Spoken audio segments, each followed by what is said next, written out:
Good evening, ladies and gentlemen. It's now 7 p.m. Prior to any other business being discussed tonight, I just want to introduce myself. I'm Rachel Lucas. I'm the legal officer for the Planning Committee tonight, and I have a very important statement to read out. Councillors, guidelines and restrictions on decision-making and publicity during the pre-election period under Section 2 of the Local Government Act 1986 and the Code of Recommended Practice on Local Authority Publicity published in 2011. As you'll be aware, the general election is due to take place on the 4th of July 2024, so I thought it would be useful to remind you about the guidelines and restrictions on publicity during the pre-election period that currently apply to Woking Borough Council. Local government communications do not have to shut down completely, and the ordinary functions of councils can continue, but some restrictions may be imposed by law. This meeting is such a function, and I want to set out what this means and how this meeting can proceed without breach of the law. The Act defines publicity as any communication in whatever form addressed to the public at large or to a section of the public. This meeting is open to the public and being live streamed. As such, it meets the definition of publicity. The Act says that we should not publish any material which, in whole or in part, appears to be designed to affect public support for a political party. In practice, this means that the council should not issue any publicity which seeks to influence voters, and that publicity relating to individuals involved directly in the election should not be published unless expressly authorised by statute. And what this means in practice for this meeting. During the course of this meeting, to remain within the requirements of the law, councillors are respectfully reminded to refrain from making any statement that refers to a political party or parliamentary candidate and or their policies in a way that either supports them or attacks them.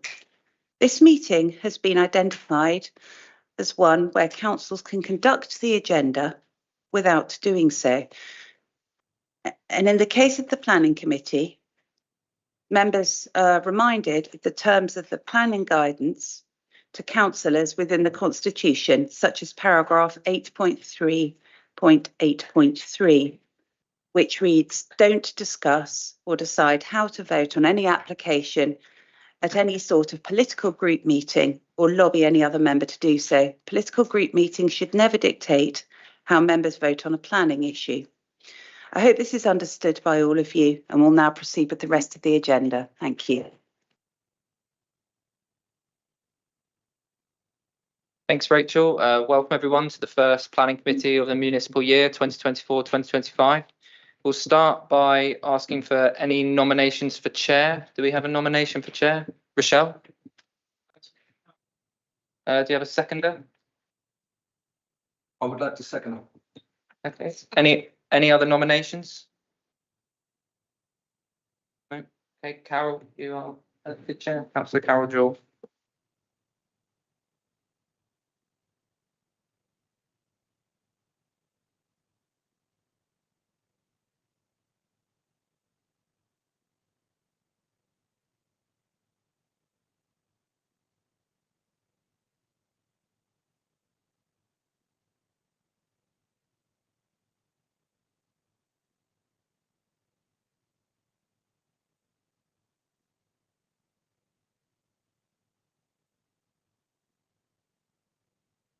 Thank you very much.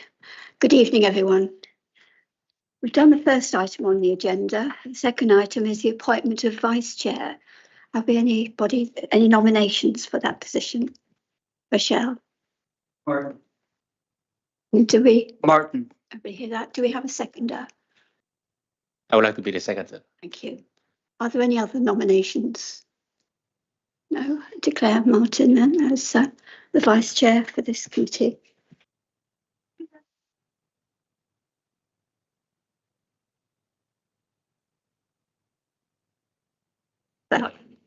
Yeah, that's a bit closer, sorry.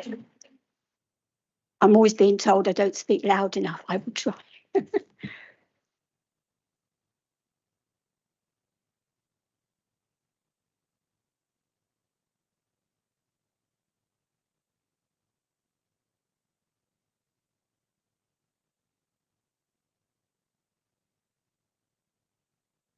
Okay, now the musical chairs are finished, I think.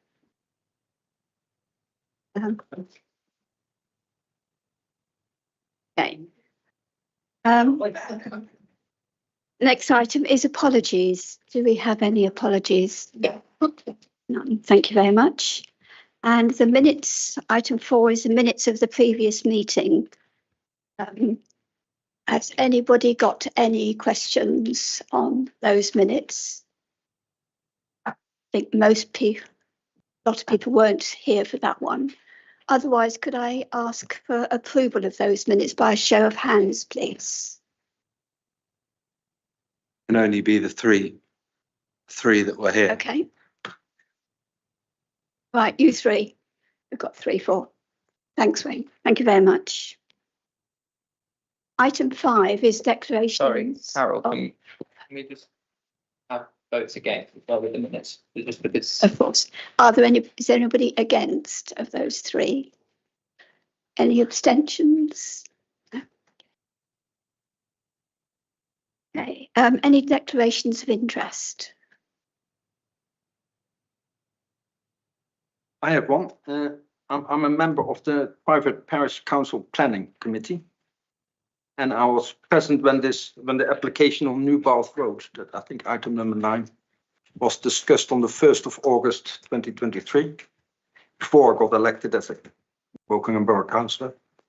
This application was further discussed recently on the 4th of June this year, during which I had left the room and I did not take part in the discussion. And I would like to stress that I remain entirely open-minded about the decision tonight. Thank you very much. Anybody else? Yes, Moses. Yes, I would like to declare that I'm a member of Early Town Council, and I was involved when the decision was made about 102 M Road. So I'll be excusing myself today when the issue is being discussed. Thank you very much. Anybody else with a declaration? Okay, thank you. Item 6 is any applications that are to be withdrawn. I don't think there are any. No. Okay, thank you very much. Okay, the first application on the agenda is 230099, and that's land to the south of Gazelle Close, Winnersh. I'd like to ask the planning officer, Mark Croucher, to take us through that, please. Thank you, Chair. If you just bear with me a moment whilst I load up my presentation.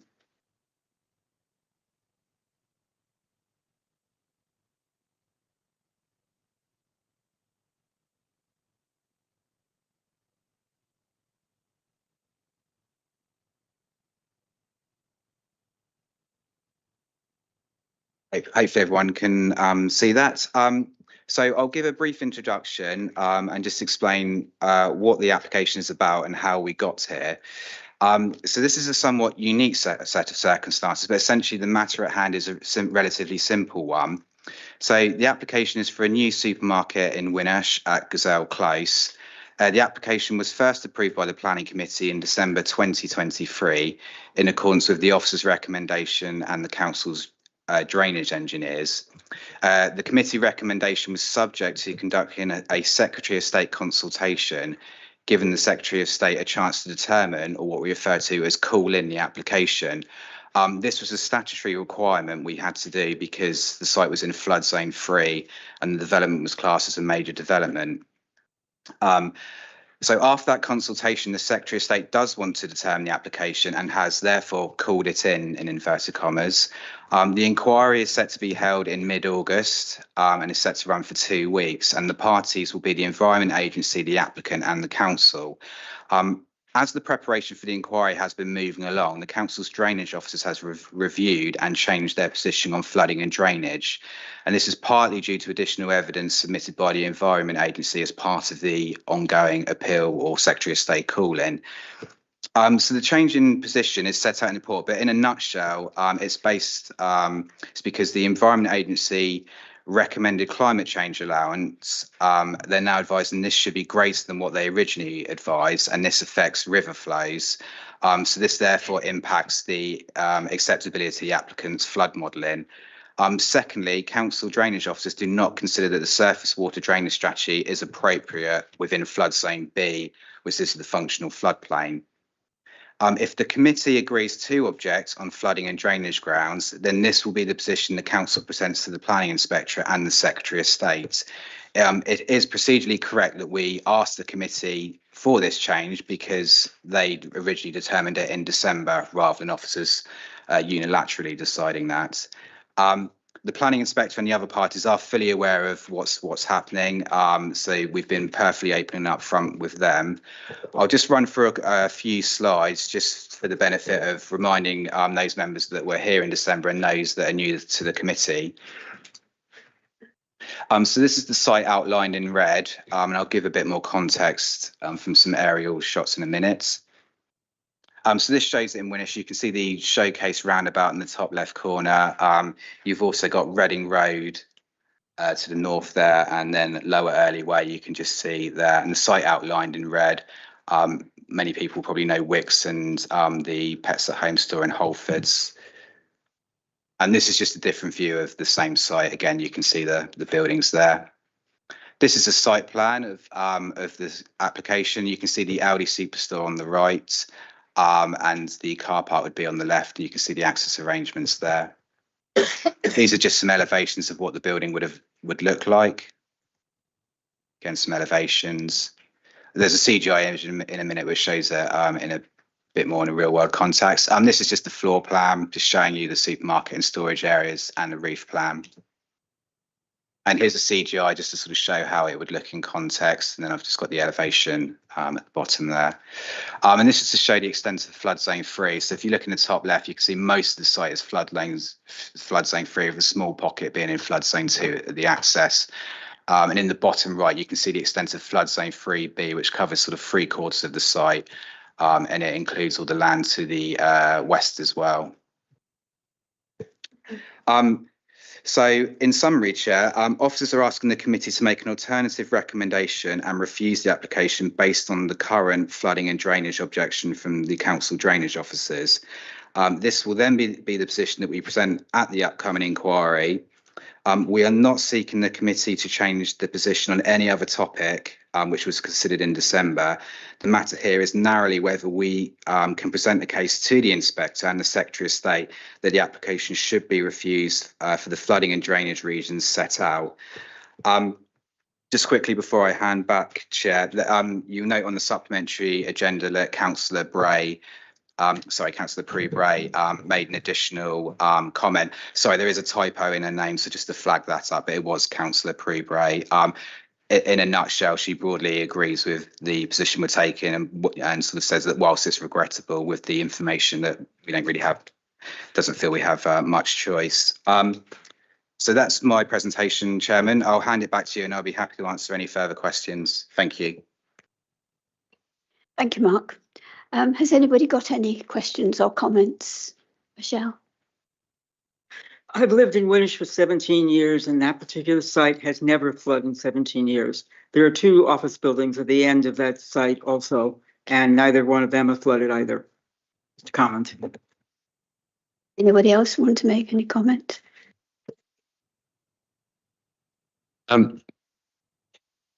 It's very apt that this has come up, because we discussed at length the highways on this site. Particularly, we know everybody wants an Aldi Superstore there. We know that. We know what the public feeling is, but we discussed at length the highways, as you know, Gordon. We also discussed drainage, etc., because of the situation that the site finds itself in, and we were told we couldn't comment. What worries me, about this, and I'm not accusing you, Mark.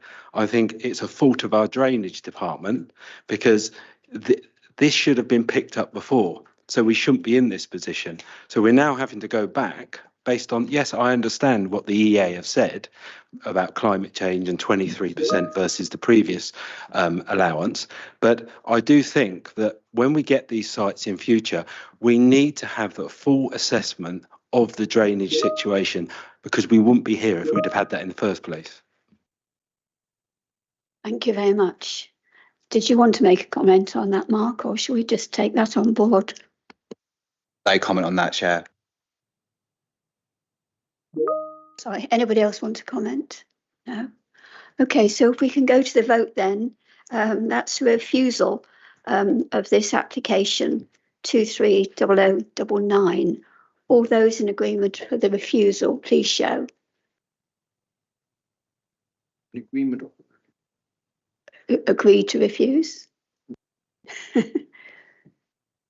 Right. And those against refusal. Any abstentions?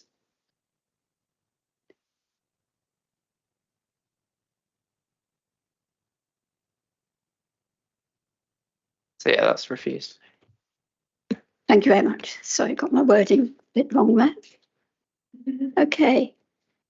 The next item is 223764, which is for sports and community infrastructure, Arbfield Garrison. Joanna Carter is the officer. Ask her to take us through the details. Thank you.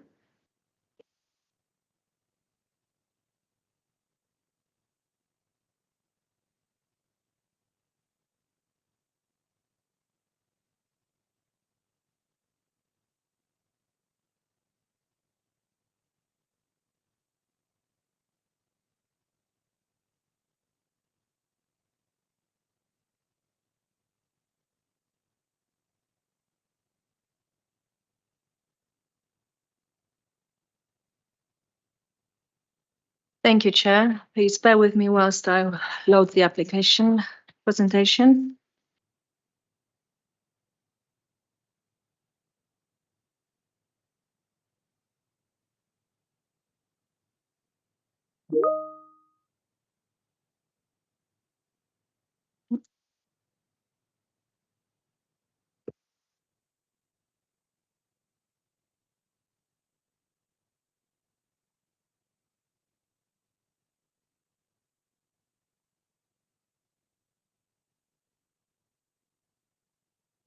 That should be working now. Thank you, Chair.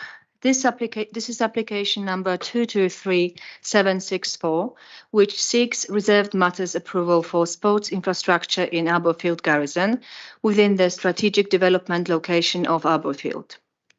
The proposal seeks to deliver refurbishment of existing sports pitches and tennis courts, demolition of the existing pavilion building and replacement with a new one, provision of 2 play areas and multi-use games area and allotments. The matters to be considered are those of access, appearance, landscaping layout and scale. The applicant is required to deliver all these elements of infrastructure under the legal agreement entered into as part of the outline planning application. To provide some context, this slide shows the outline application boundary in red, with the current application site shown in red.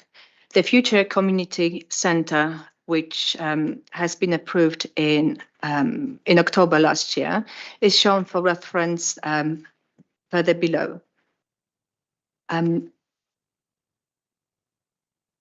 here is the proposed site plan showing all the infrastructure proposed to be delivered.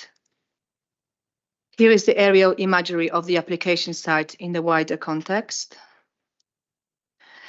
And in terms of the details of infrastructure to be delivered through this application, this comprises 7 number of football pitches, 3 large and 4 small, 1 number of cricket wickets, 2 play areas, and, bear with me, apologies, 1 multi-use games area, 35 number of allotment plots, refurbishment of 4 number of tennis courts, 2 car parks, and a new sports pavilion building. This slide shows the location of 3 larger football pitches in the northern area and 4 smaller pitches in the southern area, as well as the location of the cricket wicket shown in red. Here we have shown the location of 2 play areas and the multi-use games area in the northwest corner. This slide shows in yellow the proposed allotments and 4 tennis courts shown in red, which would be refurbished. There would also be constructed 2 new car parks shown in yellow and a new sports pavilion building shown in red. The existing pavilion building, southern and eastern elevations, are shown here in the current slide. Here we have shown southern and eastern elevations of the new pavilion building. And here we have the proposed layout of the new sports pavilion. Officers are aware of the local campaign to provide an alternative proposal for the sports pavilion building. However, no application for an alternative scheme has been received by the local planning authority. As such, the application needs to be assessed based on the information submitted as part of this reserved matters application. It should be added that the obligations of the developer of the applicant in relation to sports pavilion are set out in the legal agreement that accompanied the outline application. These were that the cost of the delivery of the new pavilion doesn't exceed the specified cost cap, and the design of the pavilion building complies with Sports England requirements. Following a number of revisions to the scheme, the proposal before members is considered to comply with the relevant policies, Council's guidance, and meets Sports England's requirements. Moreover, just of note, the operational matters are not a material consideration forming part of this reserved matters application. Therefore, this application is recommended for approval, subject to conditions and informatives as set out within the report. Thank you. Thank you very much. I've got 3 people that wish to speak to this item.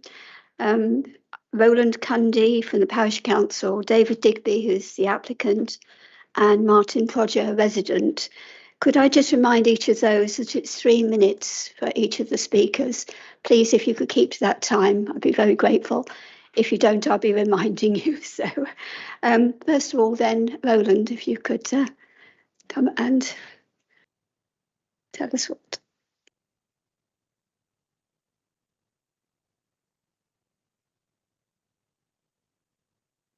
Good evening, everybody. I am actually the chair planner for Finch Hampstead Parish Council, and the committee might wonder why I'm speaking to it. And the main reason is that we are adjacent to Arborfield, very adjacent, and we interact that way, and a lot of our residents will be using these facilities. So that's the reason why I'm speaking tonight. It will be small and brief. The Planning Committee welcomed the improved sport and leisure facilities for existing and new residents, but need to ensure there is enough parking and that long-term plans are in place for the maintenance, management and the funding of these facilities.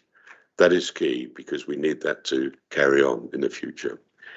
We are aware of the alternative proposal to the pavilion for a community hub with cafe and hope that this will also be given due consideration. Thank you. Thank you very much. Next on my list is David Digby, the applicant. Sorry, I've written the speakers list in the wrong order for that one. It needs to be Martin next. Sorry. Okay, sorry. You've just been promoted, Martin.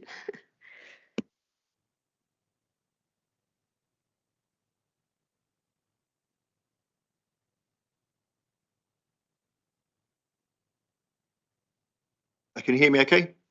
Good, Chair, members of the committee. My name's Martin Prodger. I'm the chairman of Arborfield Aces Football Club and have been for the last 10 years. Barney Jones, my secretary and treasurer, is at the back. Give him a wave. Thanks for the introduction. I only got sight of this thing about 3 hours ago, so excuse me if this is a little bit off the cuff. As a football club, we're totally behind this project. We love every aspect of it. We love the muggers, the leaps, the playgrounds, the schedule, everything. We love it to bits as a football club. However, what this document reveals to those who wish to read through it carefully is the whole project's based on compliance first and visual amenity second. Compliance first, wishes of local residents second. Compliance first, common sense second. I understand the planning committee can only consider the application before them and cannot consider any other alternative proposals that may have been shared locally beforehand. So if anybody here is thinking that concept of the hub is still possible, that route seems firmly closed. I also understand that this proposal was born out of intense, detailed and prolonged discussions between council officials and the developer over the last 3 years. So the question needs to be asked as to why council officials have continually ignored the ideas, requests and pleas for involvement from the wider community, to the extent that little of the residents' proposals have made it to the table for discussion nor inclusion. Moreover, if residents' ideas are to be ignored, then who has provided the driving vision for the site and who has taken ownership of the project, the look of the pavilion and how the site will be optimally run for the betterment of locals? This answer seems pretty obvious based upon some of the daft proposals made in previous applications. Absolutely no one. So this was a great opportunity for somebody in the council to stand up and deliver clear leadership, and that opportunity has been subsumed in the drive for compliance, which has frankly led to a mediocre proposal for the pavilion at best. So now we have a pavilion designed before you with no cafe, no bar and no rentable social space. You're not allowed to consider the alternative proposal for the hub, which had all of these and was cheaper than the developer's proposal. Now, these are all assets at 3 of the 4 management options that the council defined for who could operate the place would need to generate funds.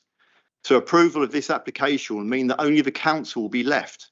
The idea of adding additional floors later at huge cost is laughable. So welcome to your £1.4 million white elephant that will only be used by a small fraction of the local community. I also understand you're not allowed to consider possible management options. Why was this not decided years ago? The selection would have driven the design process. Now you have the tail wagging the dog. I do wish to take issue on the recently updated parking plan. It was us who discovered the badly flawed parking plan, whereby the developer's agents had underestimated vehicle flow by some 45%. Yeah, it was us who forced a meeting to discuss this. We do not accept that simply parking around the green is an acceptable option. This is going to cause chaos on match days. So to conclude, as a football club, we believe the application is brilliant, but as a heavily invested local resident, we believe this could have been so much more, and we have all missed a massive opportunity for the local residents. Thank you. If you press your microphone. Thank you very much.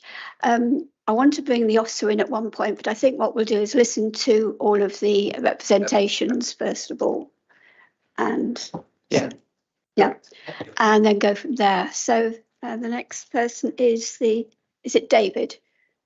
Yeah, David Digby, the applicant. Thank you, Chair, and good evening, members. My name's David Digby. I'm the project director for Arborfield Green. Sorry. I think it's on. Yep. My name is David Digby. I'm the project director for Arborfield Green on behalf of Crest Nicholson. We're delighted to have been able to work closely with your officers, Sports England and key local stakeholders on this scheme from an early stage, which has continued throughout the consideration of the application.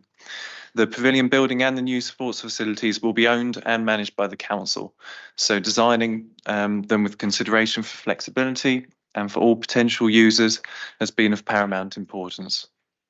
This feedback and engagement has been incorporated into the final proposals presented tonight, which will deliver new and improved sports facilities and community infrastructure for Arborfield Green and the surrounding neighbourhoods. The application before you includes refurbishing and upgrading the existing tennis courts, football pitches and the cricket green, a new sports pavilion, new allotments, and a variety of play spaces, including a multi-use games area and 2 children's play areas to suit a range of different ages. The pavilion building's been designed to be fully Sports England compliant and wheelchair accessible, with flexibility in mind, and it features a club room with kitchen, serving facilities, and changing rooms for umpires and teams, as well as generous storage. The club room itself is a generous space served by a kitchen with serveries, internal and external, capable to support a range of uses and events, and could be hired out by the council to generate income to support the running of the pavilion. Parking requirements have been carefully assessed. Based on all the pitches being at maximum capacity, there will be sufficient parking provision for players, spectators and visitors to park within close proximity to the pavilion and the pitches without causing disruption. Plenty of storage is included in the pavilion, with 3 stores located conveniently around each of the pitches. And the pavilion will be energy efficient, with high-performing insulation and PV panels, reducing its energy demand and carbon emissions. This is demonstrated by achieving 22% carbon reduction in excess of the latest building regulations and a very good sustainability rating. We've worked hard with officers to ensure the scheme before you is policy compliant in accordance with the outline planning permission, but provides a high quality sporting and community facilities to serve the local community in line with their feedback. And we're delighted that officers have recommended the application for approval. We hope members will support this recommendation, and we look forward to delivering these much needed facilities. Thank you. Thank you very much. Several points have been raised there. I wonder, Joanna, whether you could comment on, I picked up maintenance and management of the proposal, and also the concerns of the football club as to who it's serving, and the other, I think, opportunities missed was mentioned. Thank you. Yes, Carol, I'll try my best. In terms of the management and maintenance of the pavilion and sports pitches, this is something that has been considered at the outline planning application stage, which, as I've mentioned earlier, was accompanied by the legal agreement in which funds for the future maintenance of both the sports pitches and the pavilion building have been secured, and these would be payable to the council upon the transfer of the pavilion building as well as the sports pitches. In terms of the operative model, that's something that council is currently considering. We're considering the options for the future operating model for the pavilion. So it is not really a material consideration to be considered today during this meeting. However, as I've mentioned, that this is something the council is looking into. Under the legal agreement, the developer is required to transfer the pavilion to the council or to another body to be stipulated by the council at its own discretion. So that process is happening outside of the planning process currently. And I think, sorry, you had another question about parking. Is that right? Or? Yes, parking was raised. Yes. So in terms of parking, as Mr. Projer mentioned, the parking plan that was submitted to support this application showed the parking available across in the immediate vicinity of the application site, which included the proposed parking as well as the parking available on highways.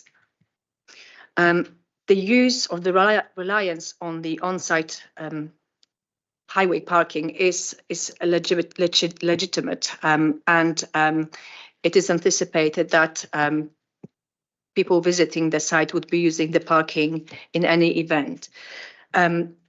Moreover, the sports infrastructure forming part of this application is intended to serve local residents who would be expected or could be expected to use more sustainable forms of travel, such as walking, cycling, wheeling, or using the bus. So that's something that, as I said, could be expected from residents.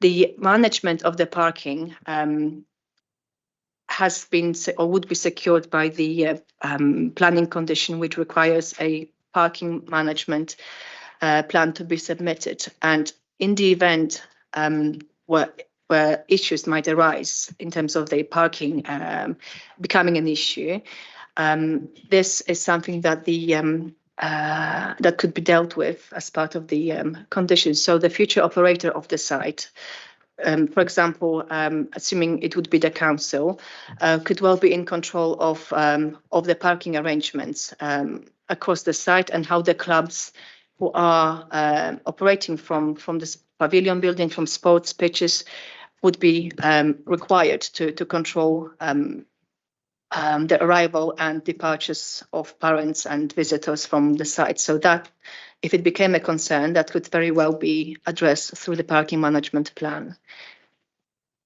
Does this answer your question? Or? Yeah, I think so. There may be other questions once the discussion starts. Thank you very much. Right, members, has anybody got any questions or comments? Sam?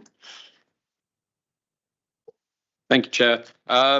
Yeah, first of all, just great to see a positive application come through. A couple of questions I had was, yeah, it would be great to sort of maximise the economic and community benefit of this application. I think on first sight, you know, definitely sort of seem positive towards it. But my feelings were if there's already a working kitchen, it couldn't have been much more work to get a cafe in there, which I feel would generate a bit more economic benefit for the organisation running it, but also for the community.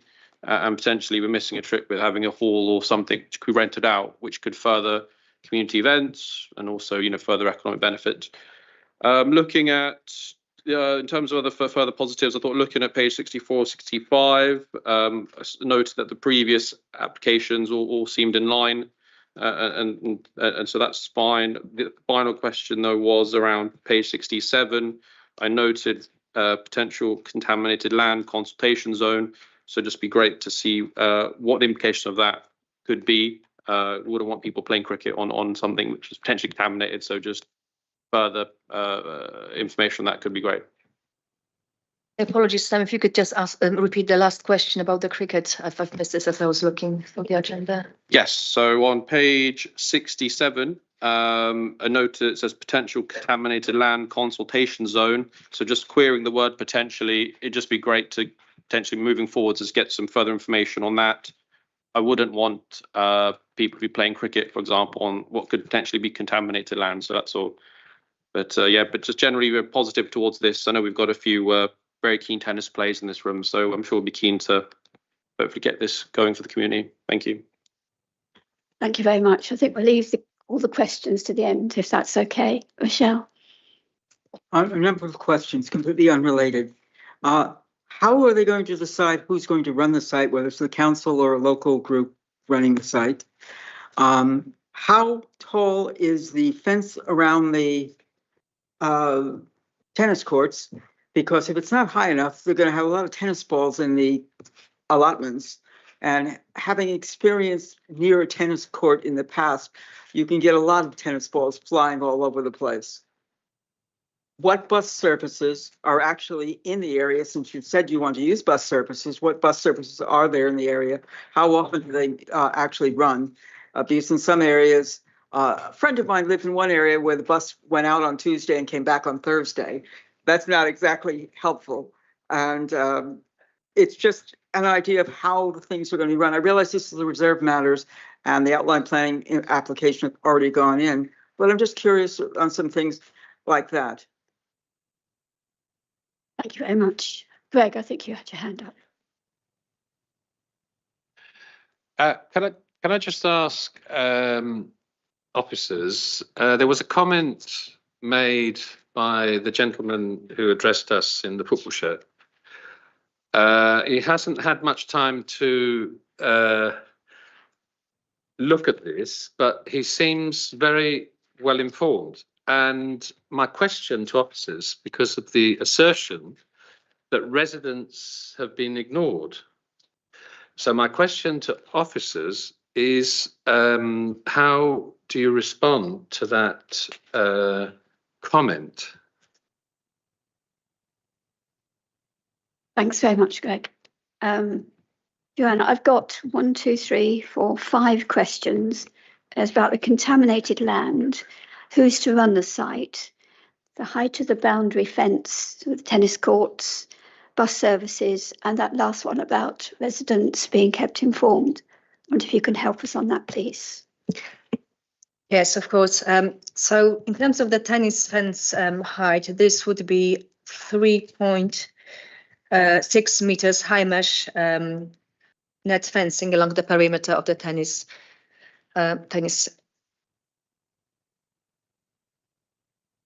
pitches, tennis courts. Yes, so that's the height that is proposed. In terms of the contamination question, so this proposal has been accompanied by a suite of documents that were required to be submitted pursuant to conditions of the outline planning permission. And one of those conditions requires that investigations are carried out to check or discover whether any contamination is present on site, and if so, there would be required remediation to be carried out before works takes place. So that hopefully answers your question. So there is a procedure which the developer has to follow in order to ensure the land ultimately is not contaminated for the future users. I think you did have a question about the community events. So the function of the pavilion, as stipulated in the Section 106 legal agreement, is to provide to function as a sports hub for users and players to change, essentially. There's also going to be a kitchen area, a club, and scorers' offices, etc., that would allow wider use, so to speak, of the area, of the pavilion building. However, the community facilities to be provided as part of the outline planning application have always been intended to be delivered in the neighbourhood centre to the north, which is now occupied by the Stables Cafe, and within the district centre, which gained approval in October last year, which was for, I believe, 15 commercial units, 18 commercial units, as well as the community centre there. And there are in the area several places which offer rentable space, such as the British Legion, St. Eligius Church, or the existing community centre, Arborfield Green, that do offer the facility to rent space if required.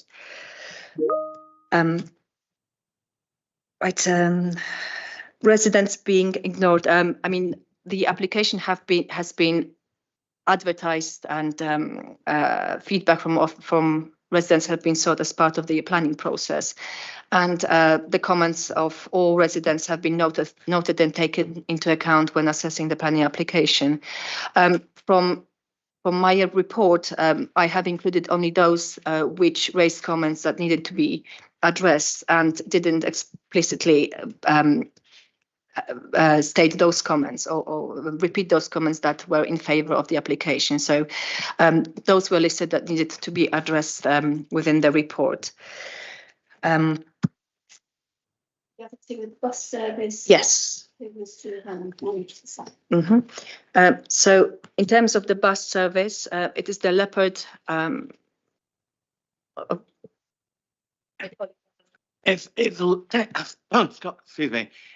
It's the Leopard 3 service that runs Reading to Arborfield, then Arborfield to Wokingham. The Reading to Arborfield is about 2 buses an hour.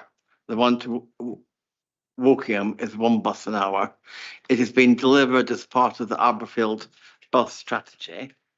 There is unfortunately no Sunday service running from Arborfield to Wokingham, but it's intention of the strategy that incremental improvements will be made to this service once we gather the money from Arborfield to deliver. And just to note, members, we are negotiating with any other developer that would benefit from bus route 3 improvement, the sum of £914 per dwelling. So it's not just Arborfield that's paying for it. We're trying to get everybody who's going to benefit to pay something towards it. Thank you. Thank you. So it's just about who's managing the site. I should just probably add one more point to clarify in response to Rochelle's question about the height of the tennis fencing. The application has been consulted to the Lawn Tennis Association, who reviewed the proposal, including the height of the proposed fencing, and they found it acceptable. And the standard height of the tennis court fencing, to my knowledge, is around 2.75. So that would be slightly higher than the standard height of the fencing. The question about the future operation of the pavilion, again, this is not something that I can really give any answer on at this stage, because there's a separate process for the council to go through to make that decision as to what will happen, what the operating model for the pavilion will be in the future. So that sort of sits parallel to the current application, to this current process. So unfortunately, I'm not able to. Thank you very much. Rochelle wants to come back, but Wayne, you haven't spoken yet. Yeah, this is kind of similar to the conversation that we had when we discussed the community building. There are several issues here, and what the gentleman said about football. The problem is when you run football teams, you're not in control you're not always into control of where you go into what leagues, because the better you get, the wider the net. So you could be in a league that could be Hants, it could be Berkshire, it could be East Berks, etc., etc. So these children come from all over the area. And we've got this in this borough. It happens everywhere. It happens at Twyford, it happens at Charville, East Park Farm, in Hurst, all over the place. So I can understand why there is an issue with parking, and some of the other issues that we've heard previously on some of our SDLs, and this is no exception, is the fact that these people have to pay a management fee. So the last thing they want is for all of the areas to be parked on every Saturday with cars, etc., etc., when they're paying for the maintenance towards that. Now, I know we can't discuss the management of this site, but I do hope, and I just saw his hand was up just a moment ago, Mr. Glencross. I do hope Mr. Glencross is listening to this feedback, because it's essential for the residents of these areas to be part of this process. And I understand that most of these places thrive on the bar. The bar needs to work, no bar, no take-ins, and the club doesn't thrive. All these places, wherever you go, they need a thriving social scene that sits around the sports facilities. So I think it's essential, and I'm glad you're there, Andy. I think it's essential that you listen to the community. I mean, for me, there's two issues here.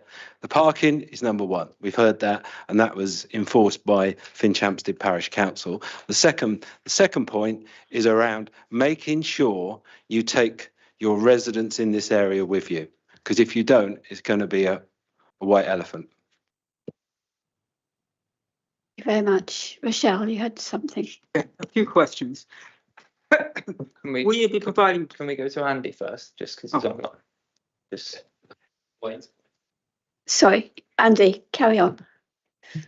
Apologies, Chair. Thank you. I just thought I'd come back on that and reassure Wayne and Rochelle that The council will be managing the facility ultimately, but like every other facility we have, we work closely with local stakeholder clubs to make sure those facilities are successfully run.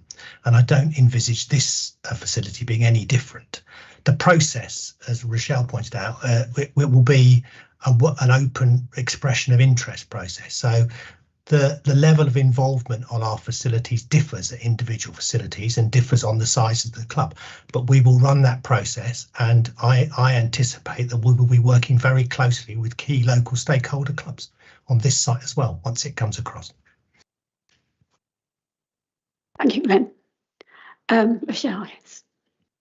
Two questions. One, will there be bike lockers? If you understand this, since Shudan suddenly had put bike lockers in here because some of the bicycles were leaving without their owners, and I just wondered if that's going to be available. The second thing is, as Wayne said, if they get into a more popular league and they have a lot more people wanting to come see this, where are they going to park? They're not all going to take a bus. They're not all going to ride a bicycle there. And there has to be some idea of an expansion of parking if something happens. If the football club becomes a lot more popular or joins a higher league, you're going to have a lot more people coming in. You know, I'm not talking about playing Man U. I'm talking about playing Bracknell or something like this. Even then, it's going to be more people coming in to see their children play. That's one of the things parents like to see their children play. And they need to get there somehow or another. They're not all going to come by bicycle. You're not going to have a family of 5 riding 5 bicycles down the road. And if the bus doesn't come as often as you'd like, every half hour is not necessarily good if you want to take children with you and you have to leave at a certain point.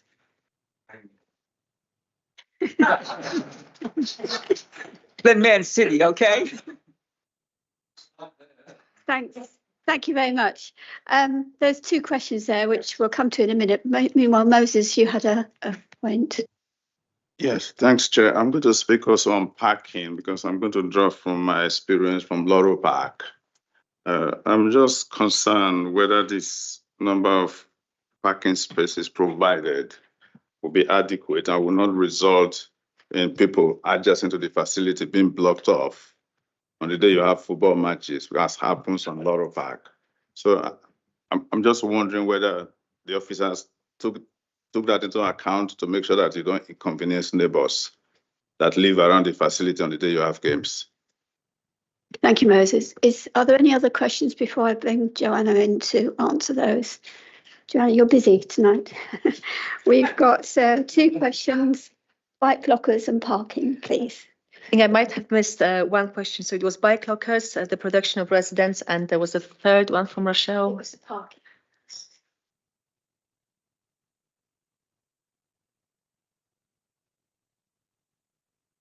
Okay. And then or rather than, even if they're playing Reading for that matter, they have a few more people coming. But it's just important to see if we can, it's some alternative somewhere nearby that they can come and maybe a shuttle bus going to it. You know, people do want to see their children play. Okay, I'll do my best to answer. In terms of the bike lockers, there are bike stands currently proposed within the both the pavilion site as well as near the MAGA in the northwest corner of the site. So there will be provision of cycle parking secured. Moreover, if the demand warrants that more cycle parking is secured, the parking management plan also imposed by the condition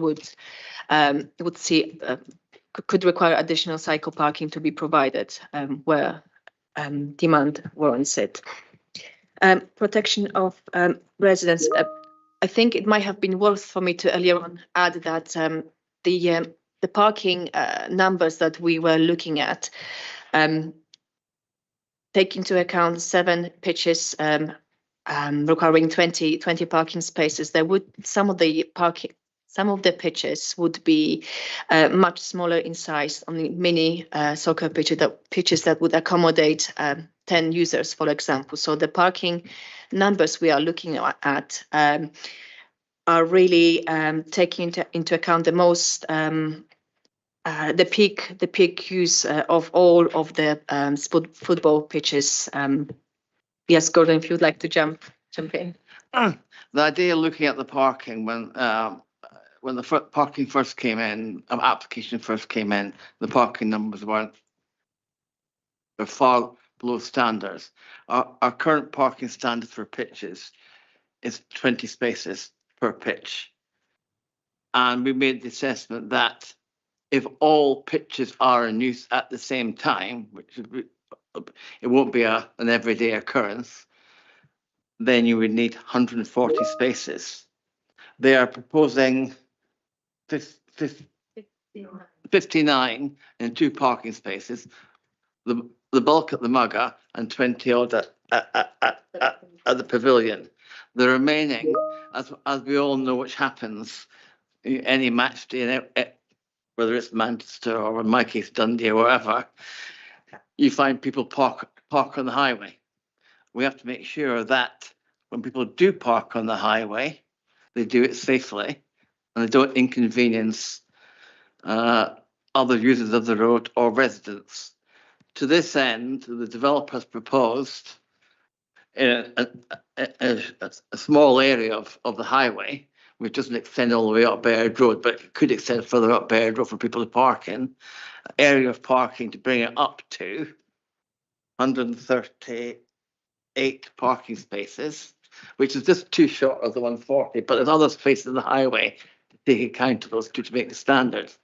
As part of the plan, they have proposed also to fund traffic management orders to put parking restriction yellow lines at the junctions, at the corners, where previously people have parked on corners, and make it unsafe for other users.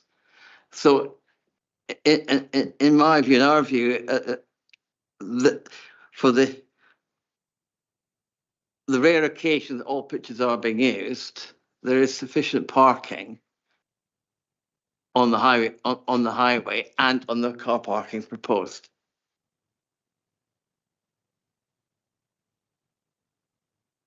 And just to add to that, and really just to try and summarise it, just to help members understand about the overall condition of the parking, and that is really just to say that there's we're very comfortable that there is enough parking. That's the first thing to say. But secondly, when we start to get towards the peak parking demand, what we are looking at is a relatively rare situation where all 7 pitches are being used at the same time, and we are talking about a relatively short period of time where that potentially could reach a crunch point between the changeover between 2 matches. There's a sort of a morning match, a first match on Sundays, and then a second match.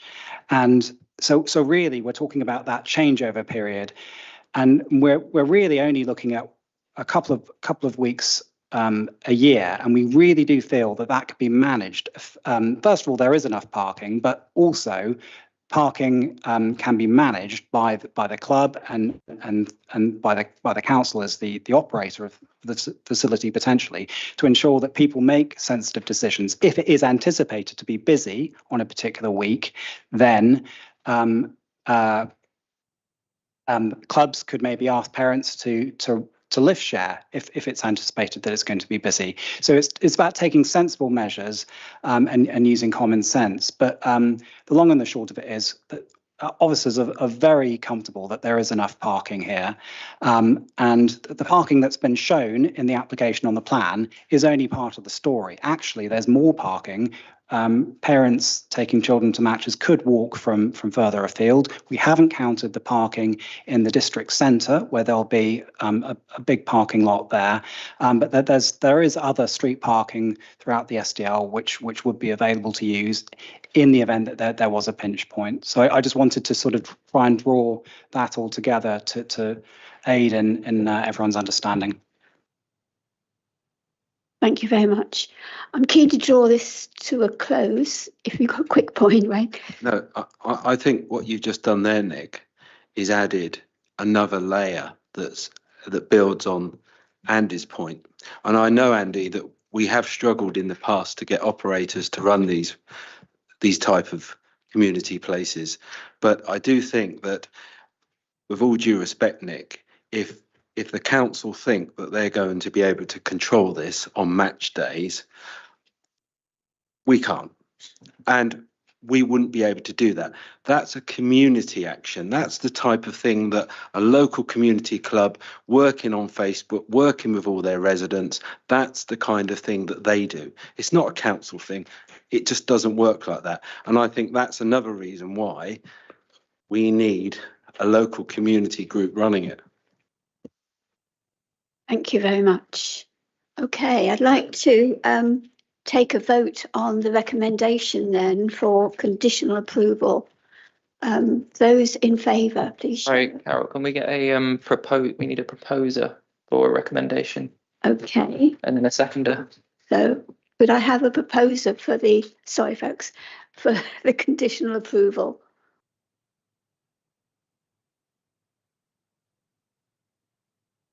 So where does that leave? Anyone got any proposal for or against the recommendations? We're going to have to do something. And I'm relying on you, Andy, so I'll propose it. Is there a seconder, please? Thank you. So the vote now is, the recommendation is to consider approval for this application. All those in favour of that proposal, please show. Anybody against? Any abstentions? That's carried. Thank you very much.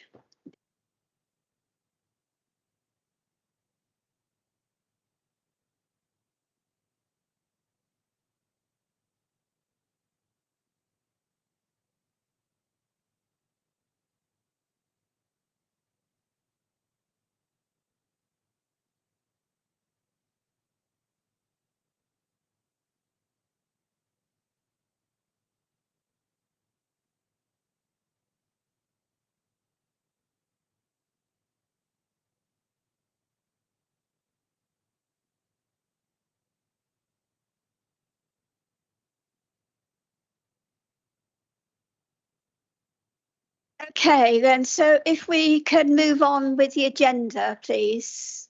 Everybody's settling down.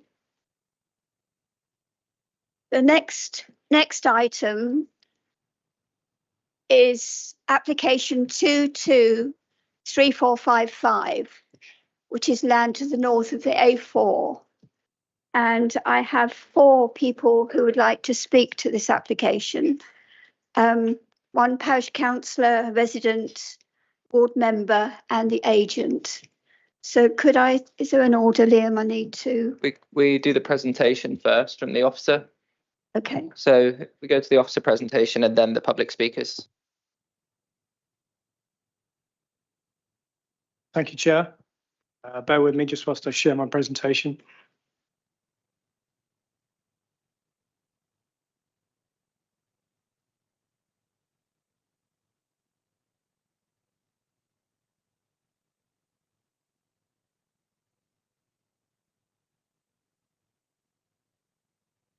This is outline planning application for 230 dwellings, including the provision of open space, internal access, parking, drainage measures and landscaping. All matters are reserved. That's access, appearance, landscaping, layout and scale for consideration at a later stage. Hence, it's only the principle of whether 230 dwellings can be satisfactorily accommodated on site that is being considered tonight. The site is 16 hectares in area and primarily used for agricultural purposes, the growing of soft fruit in polytunnels and pasture. To the immediate north of the site is the Thames Water Wargrave sewage treatment works and a small caravan park, which is used for temporary accommodation for the fruit farm workers. To the east of the site is the Twyford-Henley railway line and embankment, with the Piggott School campus beyond. To the south lies the east-west A4 New Bath Road. To the west of the site is the further agricultural land and River Loddon floodplain and the village of Charville beyond that. This edge of settlement site is located within the countryside, albeit relatively close to Twyford, which is a major development location. The application site excludes Loddon Park Farm, which is located centrally within the red line area, as identified on the site plan shown here. The site's location would broadly align with the historical radial growth which has occurred along Twyford's key routes and would have a degree of functional connectivity to the village core and railway station not dissimilar to other peripheral parts of the village. The quantum of development is in keeping with the scale that is suitable within major development locations, notwithstanding the fact that the site falls outside of settlement limits. The proposal will provide market and affordable housing, a policy compliant 40% on-site and an appropriate scale and density. This is a significant benefit that would boost the supply of homes within the borough. The proposal would provide for the provision of on-site allotments or a financial contribution in lieu, on-site public open space provision and an employment skills plan or financial contribution in lieu to promote local employability skills. Financial contributions towards the council's My Journey scheme and a public transport subsidy would also be secured via a Section 106 legal agreement. Moreover, in the event that Bridge Farm permission is not implemented, the financial contributions also could be secured to deliver a traffic regulation order to reduce speeds from 60 to 40 miles an hour along the A4. And also a speed reduction signs at Pigott School, similar to that previously agreed at the Bridge Farm development. The development will be conditioned to exceed current building regulation standards to reduce carbon emissions by a further 10%. As mentioned, it is only the principal development that is being considered under this application, although a perimeter plan, as shown, is provided for consideration, which indicates the broad limits of development form. The site would fall within flood zone 1, or at least the development within the site would fall within flood zone 1 and outside the valued landscape setting of the River Loddon towards the west. In addition to the parameter plan, the submitted design and access statement, along with other indicative plans, have provided a residential vision for the site based on parameter blocks that have the potential to provide a high quality development that relates well to its surroundings, provides a suitable buffer with the A4 and logical and legible streets within. Officers have assessed the proposal in terms of its potential traffic impacts, car parking provision, flooding, drainage, archaeology, residential amenity, including noise, dust and odour, and no adverse impacts have been identified. It has also been demonstrated that the site currently equates to grade 3B agricultural land, so there would be no loss of defined best and most versatile agricultural land resulting from this proposal, despite the current use of the soft fruit farming. No net loss of biodiversity would occur with the potential for some future enhancement. Conditions are recommended to secure full details of sustainable urban drainage measures prior to commencement of development, in addition to their maintenance. A degree of harm would occur to the immediate landscape, but this would be limited given the site's location adjacent to the A4 and topography and existing mature landscaping between this arterial road and the application site. The council's most important policies for determining the application are out of date by virtue of the absence of the NPPF compliant housing land supply. Paragraph 11D of the framework therefore states that permission should be granted unless any adverse impacts of doing so would significantly and demonstrably outweigh the benefits when assessed against the policies in the framework taken as a whole, or there are specific policies in the framework which indicate that development should be restricted. In this regard, the tilted balance is engaged, albeit tempered due to past over-delivery of housing within the borough. Whilst it is fully recognised that there will be adverse impacts of permitting this development, which broadly equal the benefits, it is considered that those adverse impacts identified, even when applying the tempered tilted balance, are not considered to be of such magnitude that officers believe they would significantly demonstrably outweigh the identified benefits of the scheme associated with the proposal. Therefore, in applying the presumption of favour in favour of sustainable development, on balance, it is recommended that outline permission is granted subject to conditions listed and completion of a Section 106 agreement, or refuse the application if the 106 is not completed in a timely manner. There is also a supplemental report which members should have in your update agenda, and this deals with the following points. 6 additional objections were received on flooding, drainage, sewage, vehicle trips, parking and wildlife impact grounds. Assessment of the issues was provided in the original officer's report, the relevant paragraphs of which are highlighted in your supplemental report.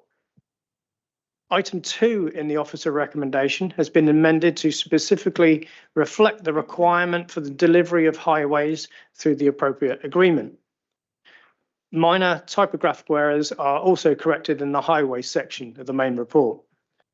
Clarity is provided on obligations on water utility companies, Thames Water in this instance, via the Water Industry Act in terms of accommodating future development through infrastructure provision.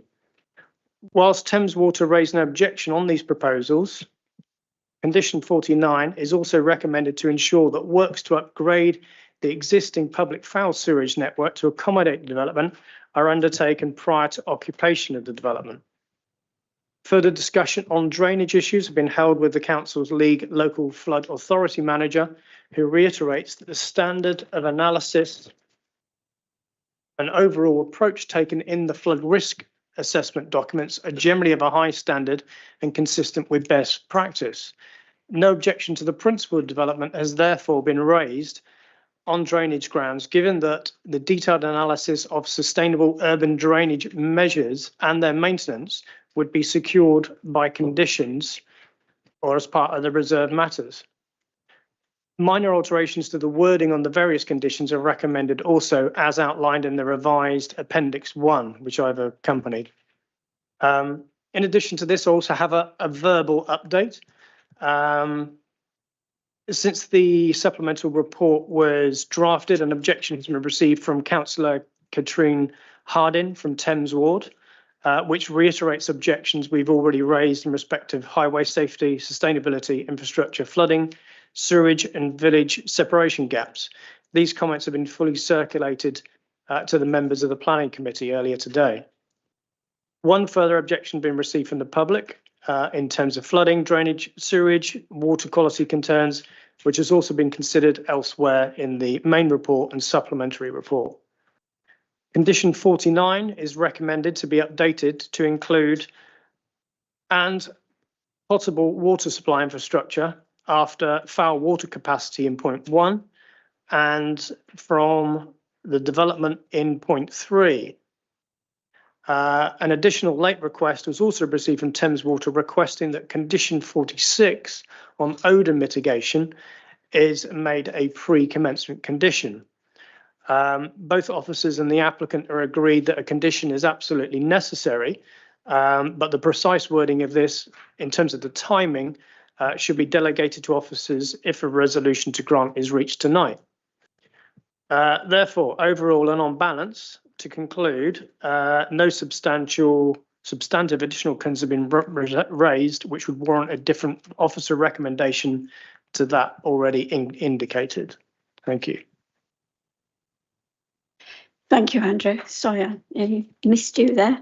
Right, go to where I was, which was those people that wish to speak tonight. I've got Bridget Ditcham from the Parish Council, Catherine Abbott, a resident, Stephen Conway, the board member, and David Murray Cox, the agent. Is that order still okay? Okay, so the last two is David and then Stephen. Bridget, thank you. Sorry. very wheelie chair. I'm Bridget Ditcham, a Twyford Parish Councillor. We appreciate being able to comment on this application and working with WBC to provide the best and appropriate housing for our residents. In doing so, we object to this application. I'll also be voicing concerns from Charville Parish Council, which is our neighbour. The Twyford Neighbourhood Plan was published in 2023, and it acknowledges the requirement for housing development of appropriate size, design and location. It notes the outline permission given for Bridge Farm, for the Bridge Farm site, and it considered the constraints on the remaining land within the boundary of Twyford, including the fact that the Riverway site had previously been rejected. Therefore, it was no further allocations were made. According to National Planning Framework, the approved neighbourhood plan should be respected. I'll cover some of the constraints of the site and also express the concerns of Charville, quoting the appropriate neighbourhood plan sections. There should be no encroachment of the countryside that acts as a separation between Twyford and neighbouring villages. This site acts as a buffer and it would be lost. The site is outside the village envelope, located to the north of the A4. It is excluded by distance and a busy road from the village, its facilities, neighbouring developments, and an even greater distance from the railway station. The site conflicts with the Neighbourhood Plan Sustainable Travel, that's TW1, which supports WBC initiatives. The initiatives My Journey and School Travel Plans. These cannot reasonably be achieved despite the travel time suggested in the accompanying information. Pedestrian traffic is already high on very narrow pavements. At peak times, it causes huge problems, especially to those with mobility issues. We believe that car journeys will inevitably increase, affecting air quality, TW6, road safety, and exacerbating the already severe parking problems. Charville Parish Council expresses concerns regarding the shared cycle pedestrian path being crossed by, which will be crossed by a busy access road to the site. The Piggott School states that the current number of pupils from Sonning and Charville who could use this shared pathway is 289. We note the recent information from WBC, but we maintain our great concern. We continue to regard the acknowledged flooding on the site due to the high water table as a major constraint to the development of the site. Could you conclude? I can indeed. There'll be irretrievable loss of natural local landscape and tree canopy. That's TW7 and 8, which cannot be restored. These constraints, together with many online comments, show that the disadvantages outweigh the advantages, and this application should be reviewed. Thank you, Bridget.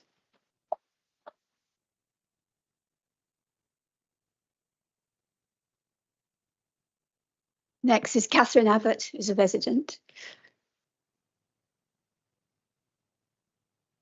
Sorry, I sent you a presentation, so.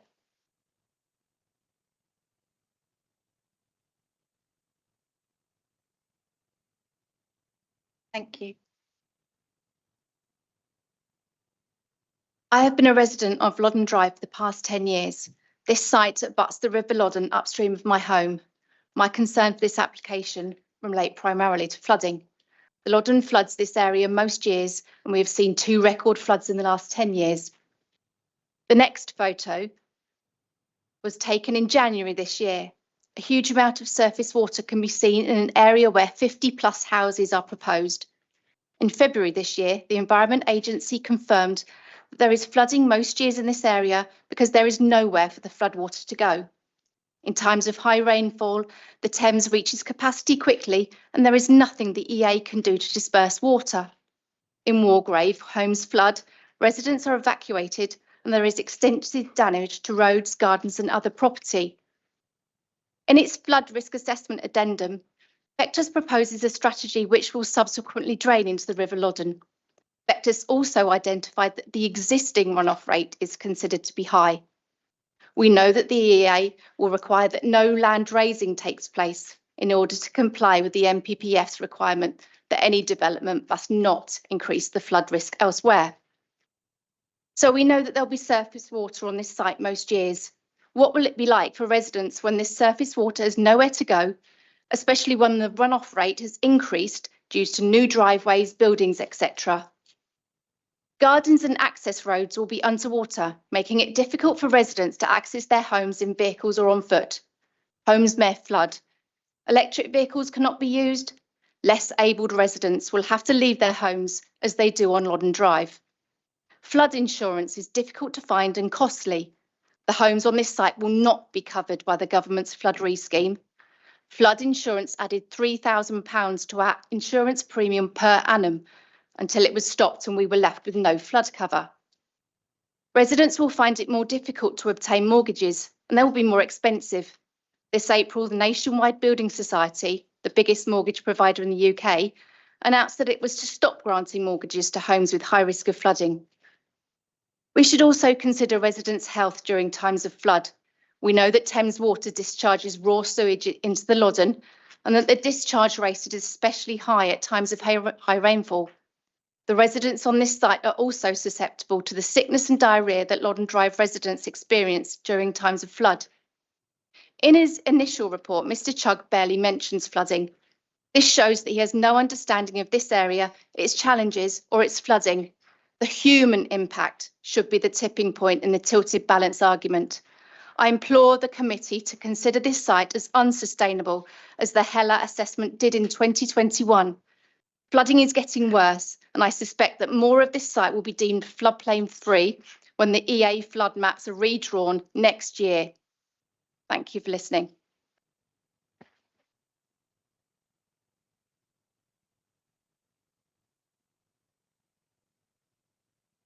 Thank you, Catherine. And can I say well done? That was almost to the second time. Thank you. The next is David Murray Cox from the applicant.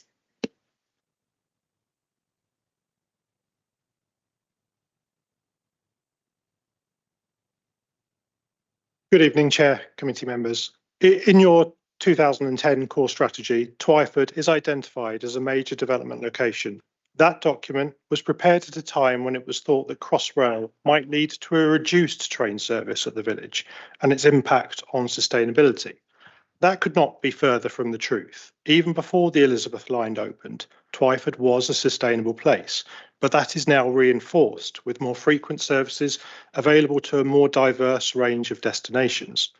Twyford's sustainability is not only derived from its rail and public transport connections, but through its range of facilities, from secondary and primary schools, shops and supermarkets, in the village centre and many services and facilities. Within a 5-minute walk of this site is the Piggott Secondary School, as well as the Marks and Spencer's Simply Food shop. The village centre is less than a 20-minute walk away, with new connections being opened up from this site by the recently approved Bridge Farm development. There should be no doubt that Twyford is a sustainable and suitable place for new homes. This becomes even more apparent when compared with other settlements in the borough. In that context, the evidence to the neighbourhood plan identified that between 2011 and 2020, just 4 affordable homes were built in Twyford, with a need for around 401 homes identified to 2036, affordable homes that is. Indeed, between 2004 and 2021, just 141 dwellings of any tenure were delivered at Twyford. That is 1.17% of all the housing delivered in the borough over that same period. The reality is that this site is significantly more accessible than the vast majority of growth that has occurred in Wokingham Borough. There are greenbelt and flooding constraints elsewhere around Twyford, but none before this site. This site and the development Mr. Chugg referred to, the development is in flood zone 1. There are limited, if any, brownfield opportunities to meet local needs. The application site is not within the green belt. It's not best and most versatile agricultural land, and all the proposed housing, as I said, is in flood zone 1. Your officer's report confirms that the site scheme would be acceptable in terms of its potential traffic impacts, education and other infrastructure, and on minerals resources. Indeed, there are no technical objections to this application at all. This scheme will be a high quality and sustainable development with up to 93 affordable dwellings with significant areas of open space. For these reasons, we support the recommendation of your officers and ask you to grant planning permission for this scheme. Thank you. Thank you very much. Right, I'd like to open it up to any question. No, I'd like to open it up to, it's because I nearly stopped you, Stephen. Sorry, I had a different order on my paper. Do excuse me. Stephen Conway, who's the local member, ward member. Thank you. I share the concerns expressed by local residents and parish councils, but in my 3 minutes, I'll focus on the principle of development. Since February 2022, the Borough Council has not been able to demonstrate a 5-year land supply. This means that according to the National Planning Policy Framework, or NPPF, the so-called tilted balance operates. In other words, there is a presumption in favour of sustainable development. Planning inspectors, however, have tempered the operation of the tilted balance in Wokingham's case in recognition of the circumstances that led to the loss of the 5-year land supply. More importantly, paragraph 11D2 of the NPPF states that even when the tilted balance is in play, applications can be refused if the harms clearly outweigh the benefits. In this instance, I would contend that the harms do indeed clearly outweigh the benefits. The principal benefit, according to the NPPF, is the provision of new housing. The principal harm, in my view, is the conflict with policies in the existing local plan, with the intentions of the emerging new local plan, and with the policies of the NPPF itself. The application conflicts with policy CP11 of the existing local plan, which opposes development in the countryside beyond settlement boundaries. The site of the application was promoted by developers for inclusion in the new local plan, but explicitly rejected on placemaking and sustainability grounds. The NPPF emphasises in paragraph 8 and elsewhere the importance of placemaking and sustainability. The application, if approved, would create a new settlement rather than add to the existing settlement of Twyford, as it would be north of the A4, which forms an important practical and psychological barrier to integration in the existing Twyford community. It therefore breaches the principle of good place making. Nor is the proposed development sustainable environmentally.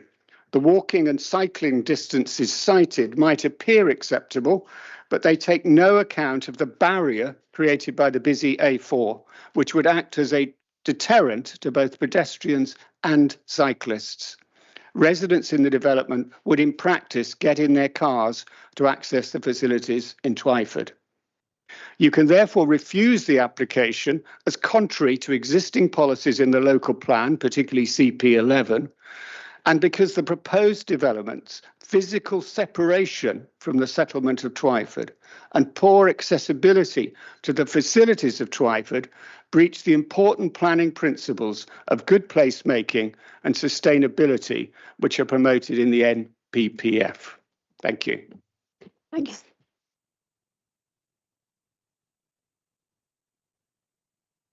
Thank you, Stephen. Sorry, I nearly bypassed you. Okay, as I said before, if some comments, can I make some comments? yes, I'm going to open it up to the committee. So, Martin, if you want to kick off.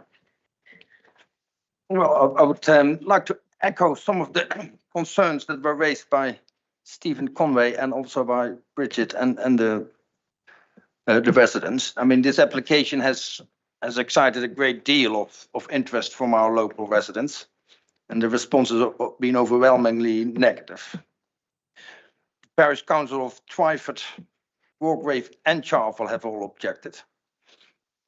And many residents have raised concerns about the increased pressure on infrastructure, particularly the highway network, but also the sewerage system, which is already inadequate, I believe, and school places and flood risk. But unfortunately, as a committee, we will have some difficulty in refusing the application on these grounds, as the technical advice from the statutory consultees is that in all of these aspects, the application is acceptable. Our own knowledge of local road conditions, sewage problems and school places and flood risks might suggest otherwise. But unless we can provide expert testimony that it at least equal weight to that of the statutory consultees, we cannot hope to sustain a reason for refusal based on these matters at any appeal. We can, however, refuse the applications on grounds that can be more subjective, where there is room for judgment. And Andrew's report suggests that this is very much an unbalanced decision, which could be argued either way. Indeed, Andrew himself made this very point on page 189 of his report, paragraph 250, where he acknowledges that the application conflicts with the council's own planning policies. Development in the countryside conflicts with policy CP11 of the existing local plan. Usually, of course, a conflict with the council planning policies would be fatal, planning application, but we are not in the unusual territory. As Stephen Conway already mentioned, since the beginning of 2020, the council has not been able to demonstrate a 5-year land supply. This means that under the policies of the national planning policy framework, that a so-called tilted balance operates. In other words, there's a presumption in favor of sustainable development. In our case, there's a good reason for the 5-year land supply no longer being available, as development in the early stages of the current local plan period was much more rapidly delivered than had been anticipated. Planning inspectors have recognized this at appeals and have therefore tempered the operation of the tilted balance when considering appeals in Woking Borough. And as mentioned before, the tilted balance also offers an important exception to the presumption in favor of development. Paragraph 11D2 of the National Planning Policy Framework states that the application can be refused permission if the harms is worse than the benefits.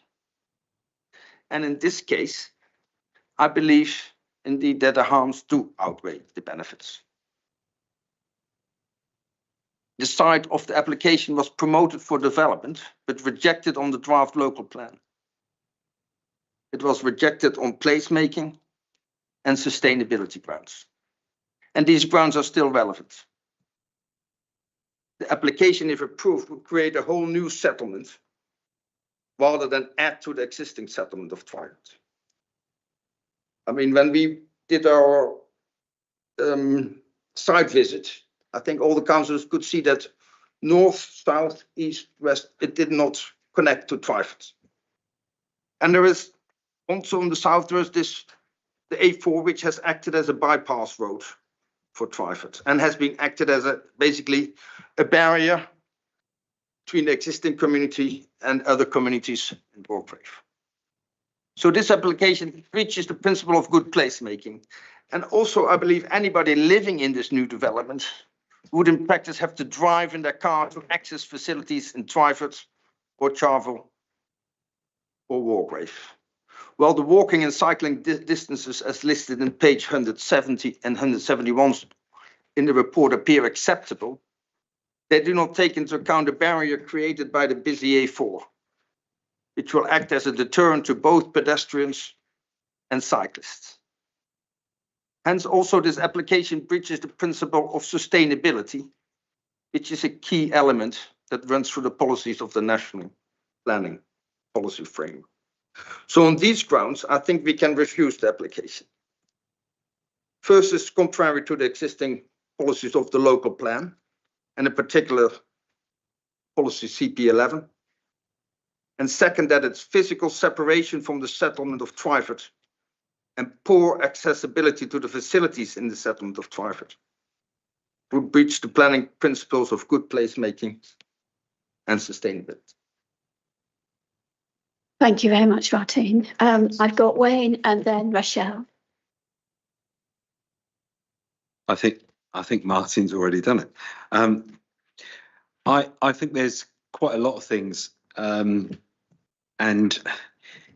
a lot of what you've just said, Martin, won't resonate with residents, because all the things that the residents have got issues with shouldn't be our concern. But as we know, the first application up tonight, when we talk about drainage, it's almost we can't go there.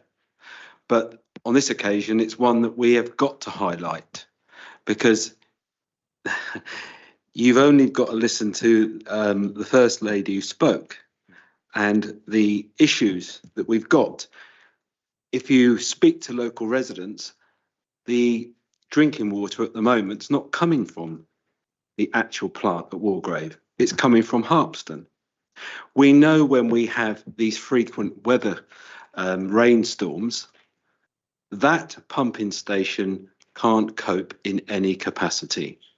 And they haven't got a special machine that filters the difference between one type of water and foul and storm water. So it all goes into one and it all gets pumped out. We know that they have committed in the past, regardless of this application, to upgrading the whole plant there. But I mean, the numbers that you'd be talking about will probably be $500 million to do that. And I think a lot of people don't realise the extent of what that sewage plant, where that sewage plant actually covers. It's not just Walgrave or Twyford. It takes you right the way into as far as Sonning, Hurst, etc., etc. Swallowfield, it comes from Swallowfield, and there's pumping stations in between. So that's the first. I mean, and you all know my pet hate about people spending years on neighbourhood plans, and then at the first hurdle, they get kicked into touch. And you know how that's a raw subject for me. And I absolutely agree. It is a separation. You would not think that was in Twyford. You would think that was part of Walgrave or even Charville, but you wouldn't think it was. So the separation and the buffer. And yes, the so-called plan that's been spoken about, it was rejected. And I was partly responsible for that, because I was the exec member when we come up with that plan. So obviously I've got a lot of knowledge of this area. Sustainability.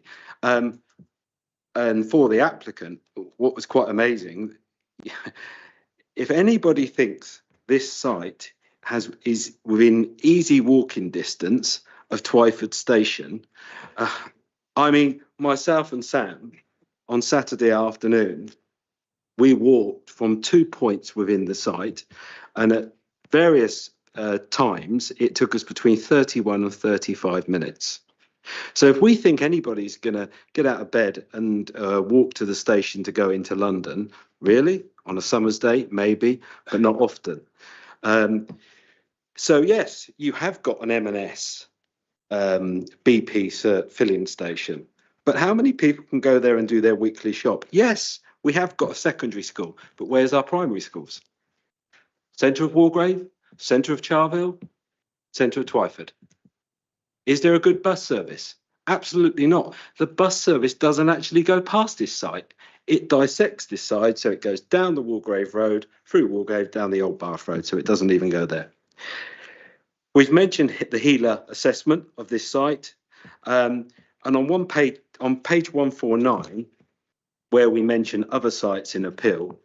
Now, having spent 2 weeks of my life dealing with another site when I was councillor for Hurst, I thought I might read out the inspector's conclusion based on the tilted balance, because we all know about the land supply. We all know that we haven't got a local plan, but we all know that most local plans are hockey sticks. They start off slow and they get momentum towards the end, and then they over deliver. But what the inspector said was, in summarising the matters set out above, the starting point is the fact that the proposed development would be in conflict with policies in the development plan. These policies have to be considered out of date because the council can't demonstrate a 5-year land supply. As a result, the tilted balance details in 11D2, as both Stephen and Martin have raised earlier, of the framework comes into play. However, notwithstanding this point, I have found that the policies which are most important for determining this proposal accord strongly and the requirements of the framework, especially regard to the need to promote and secure a sustainable pattern of development. And I therefore conclude that these policies should carry significant weight in the appeal. Now, this site was the Lodge Road site as you go out of Hurst towards Winnersh, and you were there by my side. Absolutely, for 2 weeks. So, and I think that site, well, I know that site is easier to access Twyford than this site. Everybody thinks because it's off the A4, it's easy. It is not. So, but I do agree with Martin. Most of the stuff, when you look at these items and you're looking for a refusal or you're looking for grounds to refuse, you've always got to be looking at what's going to happen next, i.e. the appeal.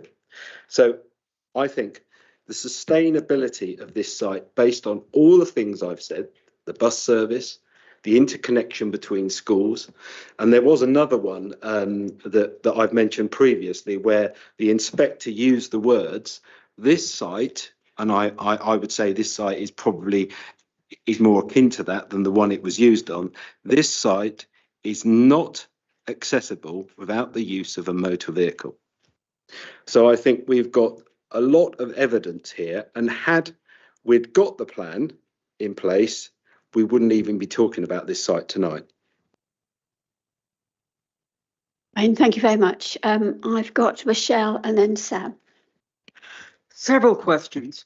On the site, affordable housing units of 40%. Now, are these truly affordable homes, or are they 30% off of a £750,000 house, which is not really achievable by the average person in the UK? That's one question. What are we going to do about the fact that we don't have a 5-year land supply, and the present government, which may change in a few weeks, has said that we have to keep building more and more houses. We have a certain quota of houses we have to build. Where are we going to build them? We have to build them. We're not given a choice by central government. And it doesn't matter who's controlling the government. It's the fact that we have to build them someplace. Where are we going to build them? We can't just make them suddenly in the air and they're not going to be near anything or near anybody. Where are we going to build them? And if the inspectors look at this and say, gee, you haven't got a 5-year land supply, maybe we'll let it go anyway. What happens then? We turn it down, and then it's going to cost us money to defend it. I'm just asking. This is not necessarily a conclusion one way or another. I just want to know what we're going to do about this. I don't think this site is the best site in the world, but we have to build them someplace. And unless we're going to tear down Shoot End and put up 40-story towers here, we have to build them somewhere. Thank you. What other side? Where are we going to put? I'll ask the officers. Where are we going to put them for these number of houses that we still have to build? Otherwise. Okay. Can I get Sam to come in at that point?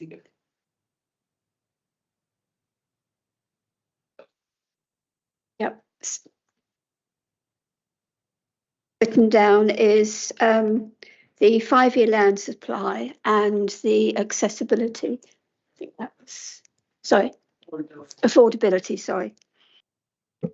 In terms of the affordability, the 40% affordable housing requirement would be secured under the Section 106 as a legal agreement.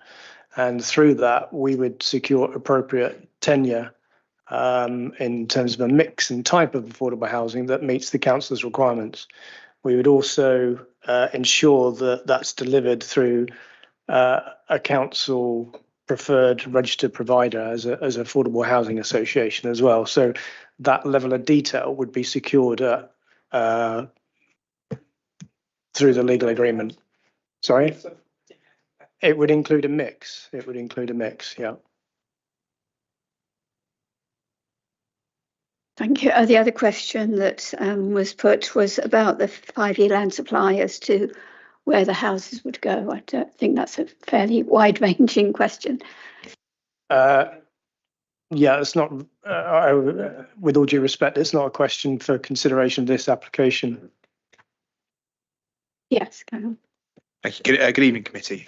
Rochelle, just on your point of affordable housing and the definition of what type of affordable, or are they going to be affordable, the government in the MPPF and accompanying guidance sets the definition of what affordable housing needs to be. We as a council do not set a specific definition of what is an affordable house or isn't. This development will meet that definition until such time as that definition is changed. The development complies with our affordable housing policies. In terms of the wider question, which Andrew's right, it's not something necessarily relevant. What I would say is, regardless, national policy requires local authorities to meet their identified housing need. They are not forcing local authorities to build houses. They are requiring need to be met. And that is obviously one of the difficult decisions we have in many of the applications we deal with here, is ultimately there is a need. We have a requirement for the council to meet a housing land supply in order to meet that need.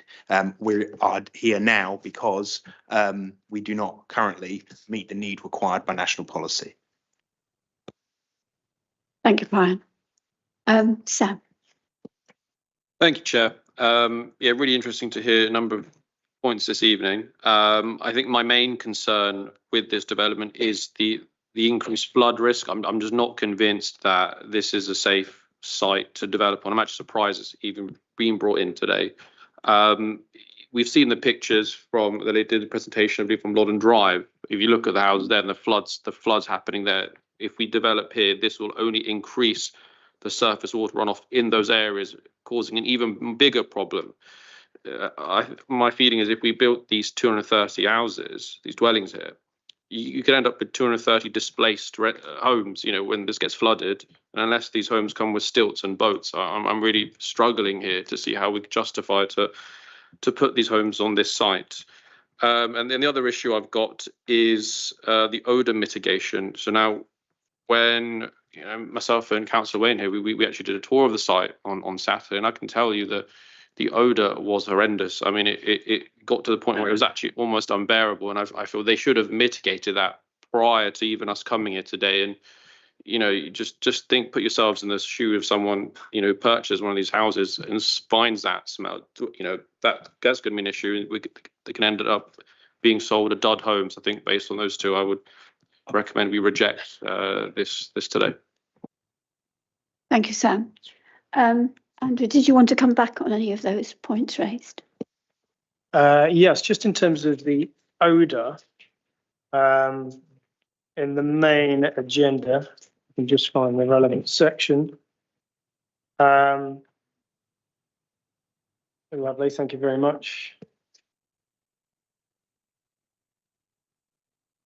An odour review and supplemental odour review was submitted as part of this application.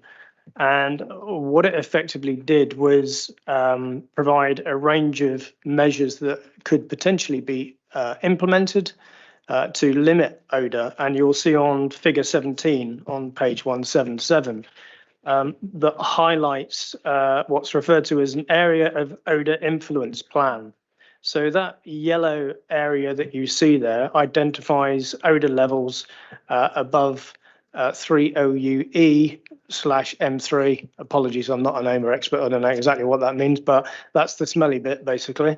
So outside of that yellow area, with the full range of mitigations that have been identified. With all of that imposed and constructed and implemented, outside of that zone, which is where the housing would be, they would not suffer from those excessive levels. So that was the conclusion on paragraph 171, that it would result in a negligible or slight adverse impact to future residents. On that basis, we would not have a technical reason for refusal on that. What is important is to ensure that those odour measures are very much kind of implemented prior, obviously, to any occupation of the properties on site. Now, Thames Water have recently, very late in the day, contacted us again and requested that that should be a pre-commencement condition. But I think that's something, if members are minded to approve, we're not sure on that yet, but if they are, then that's maybe a condition that we need further discussion outside of or after the committee delegated to officers, which I think I raised in my initial submission. Over to you, Brian. Before I take Moses, could I bring in? Thank you. Just on the odour point, Sam, just responding to your points. In terms of odour from any source, odour and development are not unique or unusual scenarios which the planning system has to deal with. And obviously, it is sort of taking a step back. Officers are here to provide context and information and advice to you as councillors, especially when you are discussing various topics. And as Andrew has confirmed, certain matters, and the same with other councillors, certain technical matters may not be ones which you believe that you can defend and appeal. And so us as officers providing you with this context should hopefully allow you to make an informed decision, whichever way you go. In terms of odour, as I say, it's not a unique scenario. The fact of whether future residents may wish to purchase a dwelling, rent a dwelling, occupy a dwelling in proximity to any odour, noise, motorway, dairy farm, brewery is not necessarily for the committee to predetermine, especially when someone may well, in their personal choice, decide that that is a perfectly good, logical, desirable place to live for them, especially if the development, as we know with development close to motorways and so on, has mitigation in place to deal with the worst, in this case odour or noise or whatever other factors may be there. The situation that you're presented with this application is that there are planning conditions proposed which are able to adequately deal with the worst implications of nearby odour. In terms of the observations over the site visit and smelling odour and why this wasn't mitigated against, the National Planning Policy Framework, the NPPF, is very clear that the focus on decisions should be on whether the proposed development is acceptable use of land and not whether other odour, noise should be controlled itself. Okay, so the sewage treatment works exists. It is up to this development to either adapt and mitigate, or it's not appropriate. Okay, so the information has been provided to you, which explains how. It may be rather technical in certain conclusions, but in summary, it can be mitigated against. That's what officers are presenting, and it's obviously up to members to determine whether that would be something you wish to continue to pursue. Okay. Thank you for that clarification. Moses, you were next. Thank you, Chair. There are two questions and concerns I want to raise here with regards to the flood control and the drainage. It's not clear to me from the report whether the application proposes to use the attenuation or inflation technique for flood drainage control.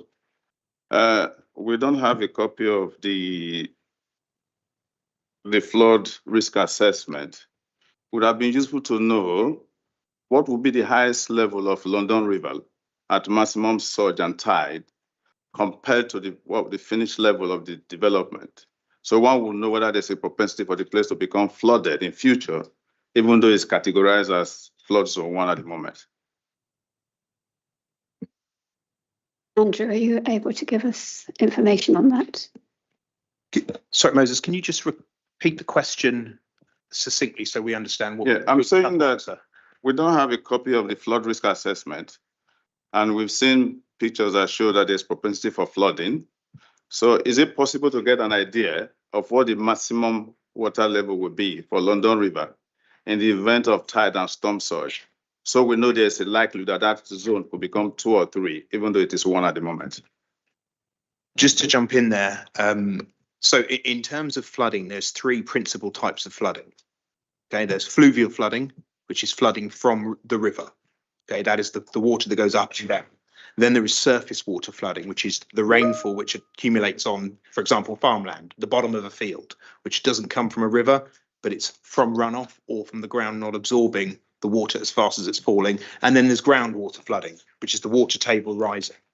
In this case, the development itself is almost entirely, in terms of built form, there is no built form in flood zone 3.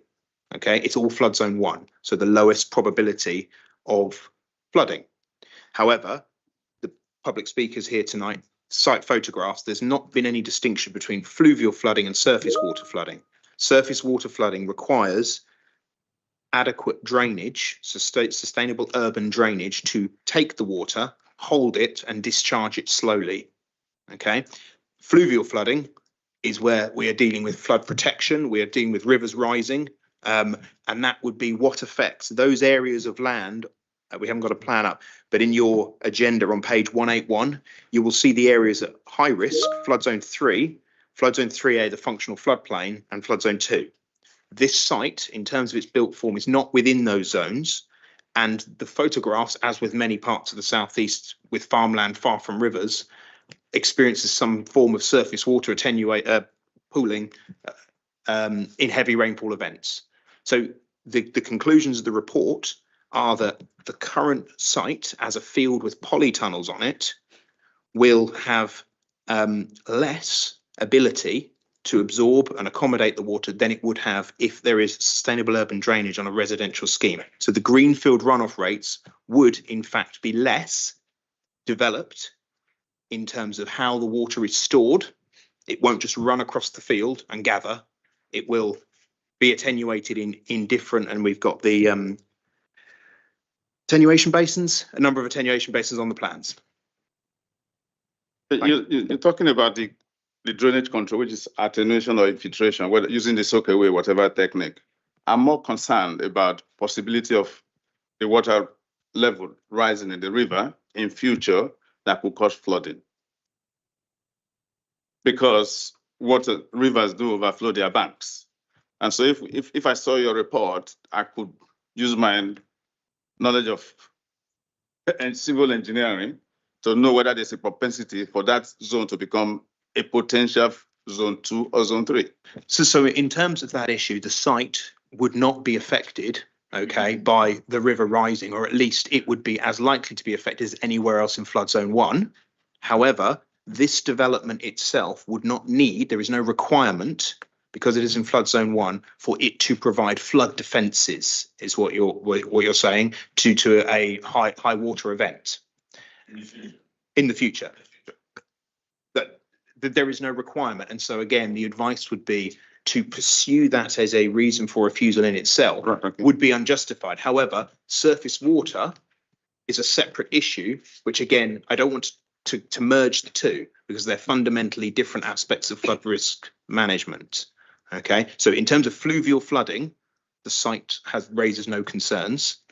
Yes, granted, nearby the flood zone is there, and there are areas in flood zone 3B, 3A in which residents have spoken tonight, and there no doubt has been events, but that's not where these houses are being proposed. Thank you. I'm keen to get to the point where we do vote or get to recommendation, but Wayne, you had a quick point, hopefully. I just wanted to come back. I am going to come back on this flooding, because as you know, Andrew, I approached the flood risk officer myself. But I'll come back to that in a moment. But you're absolutely correct in saying that the built form will be outside the odour zone that is classed as X, and I'm certainly no expert. But what we're allowing is a children's area to be placed in that zone, a community orchard to be placed in that zone, and all the recreation of the houses to be placed in that zone. So although the house might not be in the odour zone, which is of greatest concern, all your recreation for all these owners is going to be an area which would be classed as above the zone, which seems ridiculous to me. If I was designing this scheme, I would have sorted that out in the first place. But coming back to this RID flood risk assessment, we've technically got a problem that we're not fixing.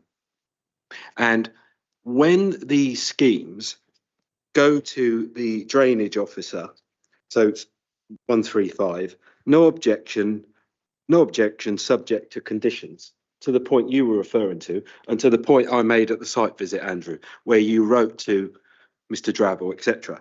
Now, he come back, as you know, and on previous conversations with Ray, the problem we have, and I've said this to you at the site visit, this is no criticism of you, it's a criticism of the system, because when they look at it as a blanket zone 1, zone 2, zone 3, pass through. But as Ray Drabble said in his note that he copied to me, was he's done a 3 to 5 hour assessment. He thinks it should have taken 2 days to do the assessment on this site. Now, he did give us the 3 or 4 page report because he's on holiday today and he couldn't join. I presume that's why Andy Glencross is here. But what we're not doing is we're not taking history into account. And the other thing which worries me, and I am going off on a tangent because it's important for these people who are here tonight, we don't take, so take Loddon Drive, for example. If a house gets flooded, what should happen? Our emergency team should kick in and they should be controlling the area. And that happens across the borough. So they kick in as soon as there's a problem. But these people, they've not had that. So that correspondence between the drainage team, the EA, doesn't flow. So we don't have a picture. These people do. I now have a picture. But they don't have a picture of what happens in this area in real terms. All they're doing is going off of maps. And that's the point. And that's the reaction you've got when the first application tonight came back. And that's where I think in future, and I'm not telling you your job, but we really seriously need to look at how these applications are coming forward. Because the next time, if I'm sat at this table, it says no objections and we know there's problems in that area, I'm going to say we shouldn't be discussing this until we have the information. But all of that said, it doesn't get us to the answer. But I do feel for you. Could I just come back on that way? Yeah. So I think the principle, firstly, we've had 2 assessments from our drainage officers. We've had the drainage officer and we've had the lead flood authority manager look at it, and both have considered that in principle, there's no objection. Some level of surface water drainage measures could be employed to ensure that greenfield runoff rates are secured for the development. So that means any water that comes off the roofs, hard standing within the development, will be accommodated suitably, sustainably within the site through swales or other sustainable drainage measures. Now, we don't have a fully detailed drainage assessment at this outline stage because, as we've said, this is an outline application with all matters reserved.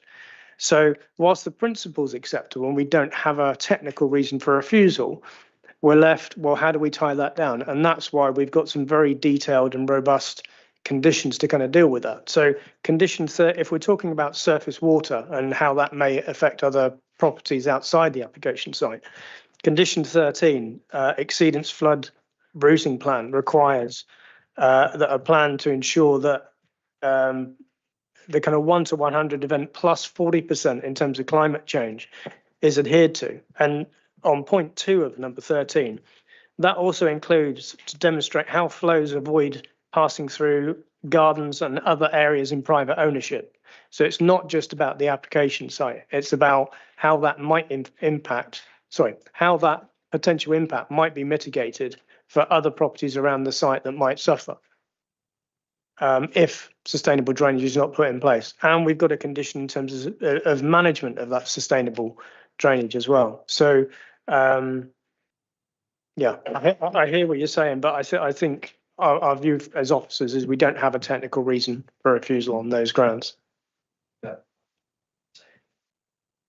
Just that you can understand the sense of feeling for people who live there.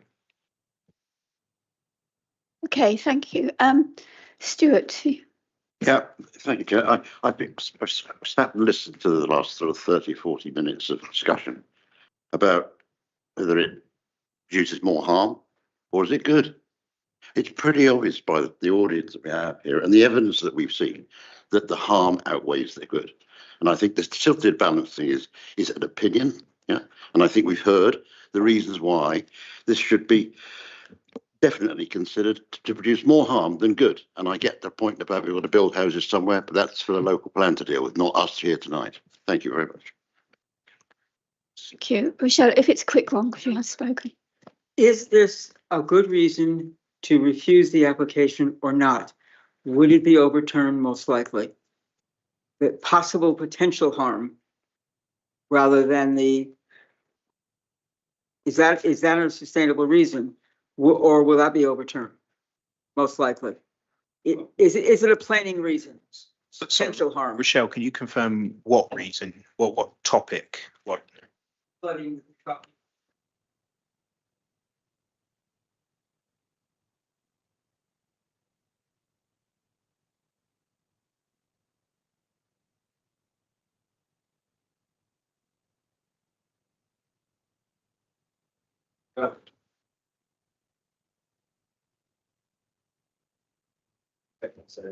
Site only a few miles. And also placemaking. I think this is a separate, it's a contradiction to our own planning policies, CP11. So, based on that one, the fact that it is a separate settlement, which is not part of tribe. And after the walking as well. Just wanted Brian's opinion as the officer. So those are the grounds, I think, that it can be acceptable to the appeals. Thank you, councillors. So just taking a step back, Stuart's point, very good one, in terms of the tilted balance is engaged. Now, the tilted balance itself isn't an opinion. It's how we are required to assess those benefits and the negative aspects of the scheme. However, the decision maker, the council, is at liberty to come to whatever judgment that they like on those aspects, those basket of harms and the benefits. Okay, and so the weight attributed to them is up to the committee as decision makers. Now, officers have provided a view as to what we believe the weight of all those benefits and all those harms are.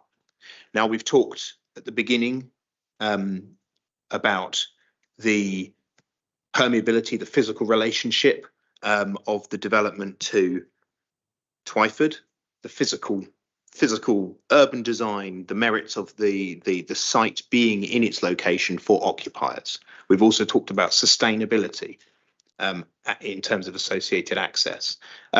There are other technical matters we've talked about: flooding, odour, highways. Now, those matters have, in the view of officers, quite clear technical ways to mitigate, also evidence to prove that the conclusions reached are as justified as we can confirm to you. It is up to members whether you give greater weight to certain aspects, certain harms, or not. We can only comment and provide you with advice if you pose certain questions to us. Thank you, Brian.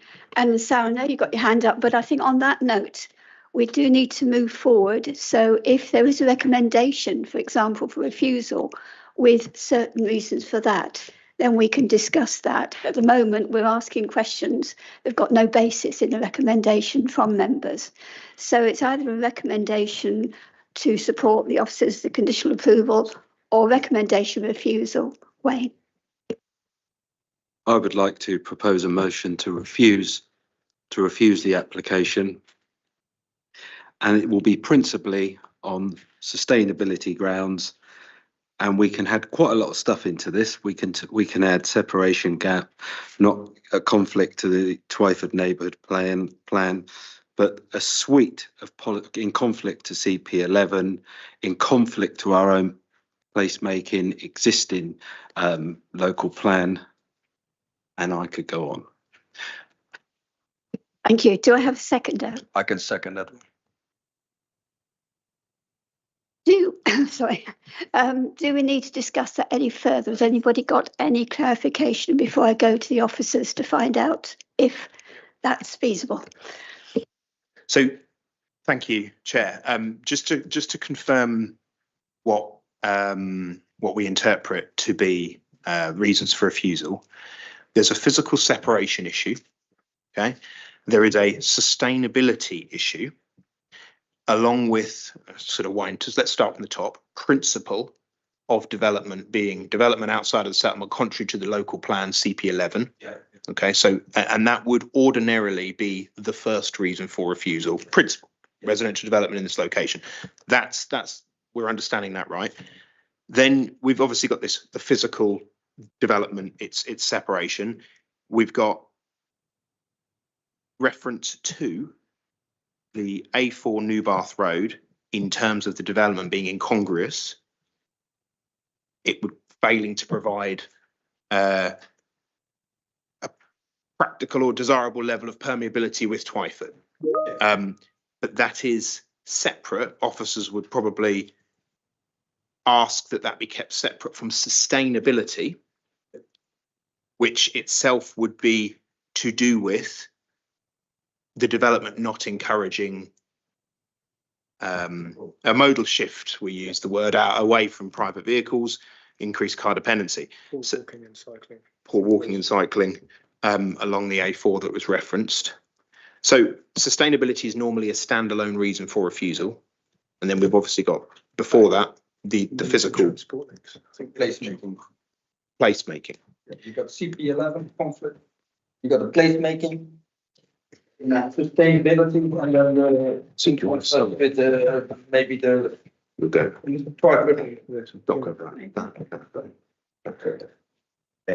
Brian, as you were going down that list, as you were saying, the principal argument is the CP11 argument.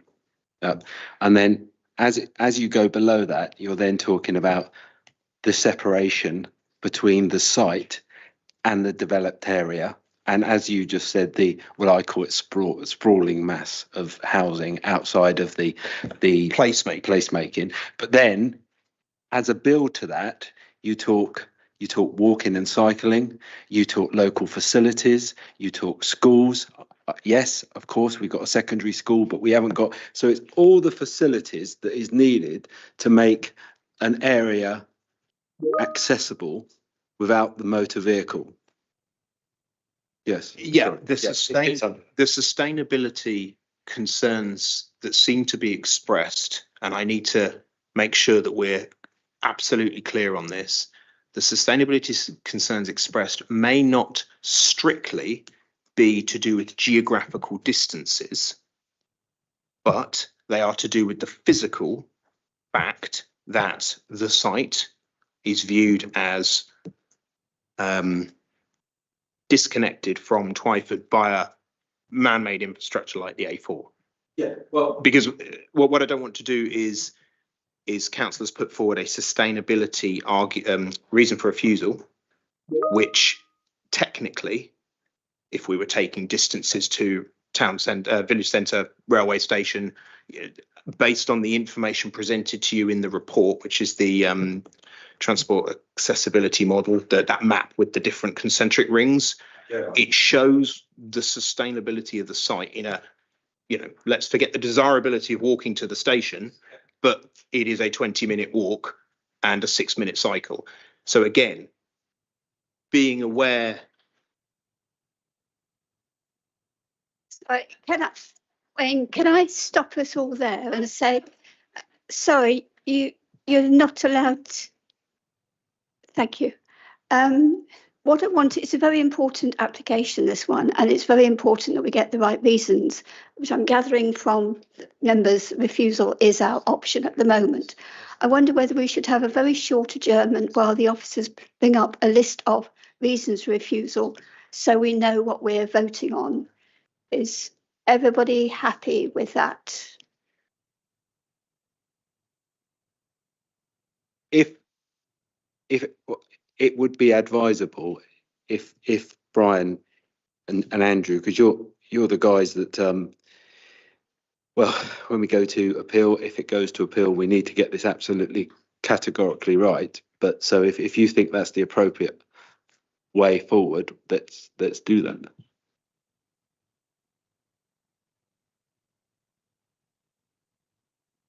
So our officers can't tell you that that is we can't categorically say that is the most appropriate wording.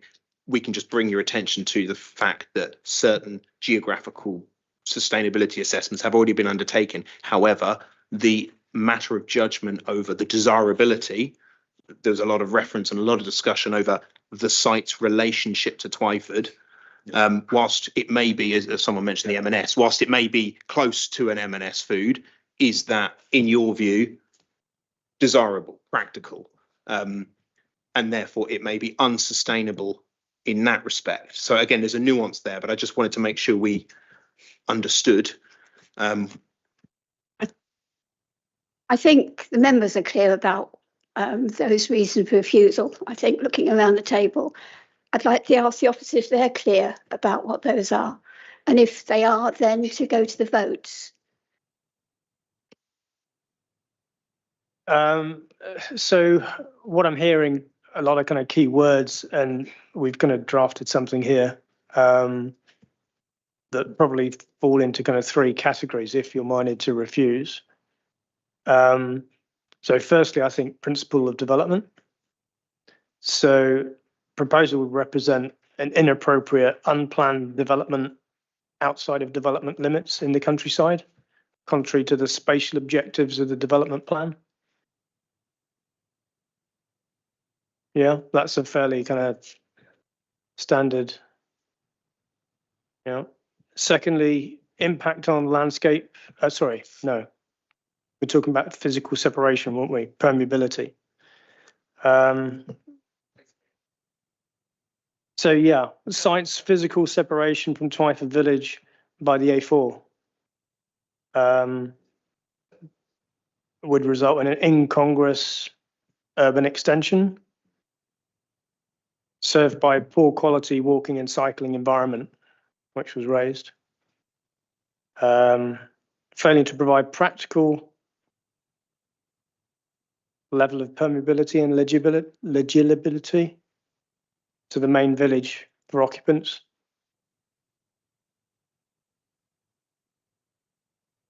And then maybe something about that physical disconnection would isolate future residents. If in terms of accessing future community facilities. Okay. Sorry. But then you've also raised about the sustainability aspect as well. So by virtue of its countryside location outside of settlement limits, there's physical separation from these facilities. And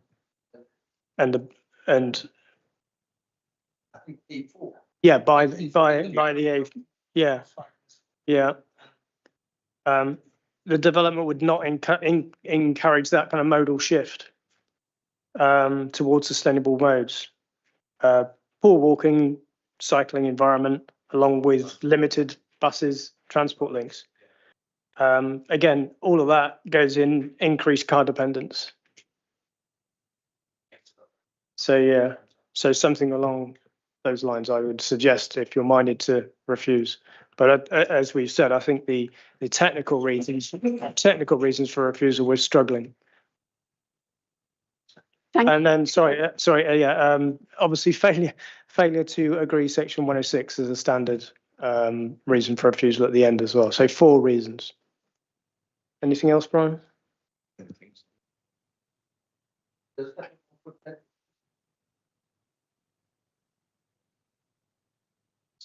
Switch your mic on. If that's already covered about it, the separate that it increases the degradation between the villages. You're referring to coalescence as per the kind of overarching aim of CP11.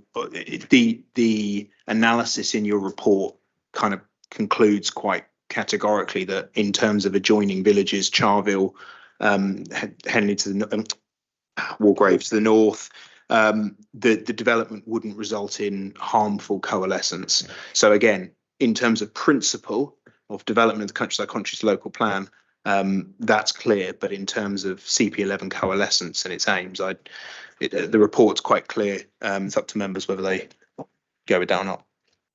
Thank you very much. I'm sorry, the audience, if this seems laborious, but we do need to get this right because there can be consequences afterwards. So we have a proposal for refusal for the reasons outlined by the officers. I've got a seconder.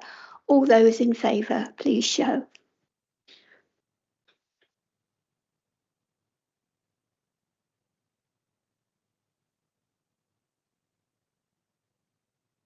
Is there anybody against? Any abstentions? Okay, thank you very much indeed. So that application is refused.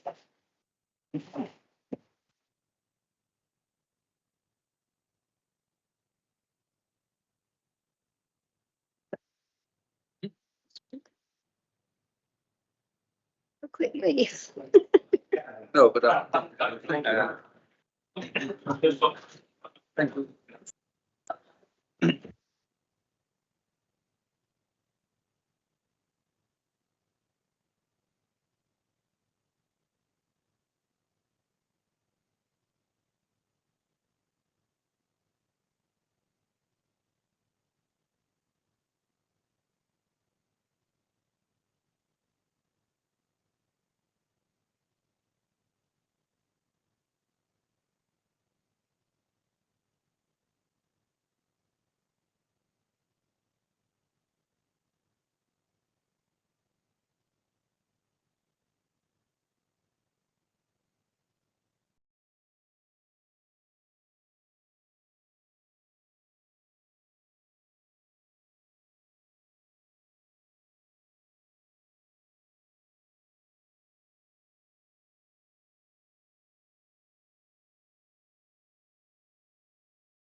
230791, which is 31 Bark. Sorry, could I have some hush? Thank you. It's 31 Barkham Ride, Finchampstead. I'd like to ask the officer, which is Andrew Chubb, to take us through the application, please. Thank you, Chair. Bear with me whilst I just share my slide presentation.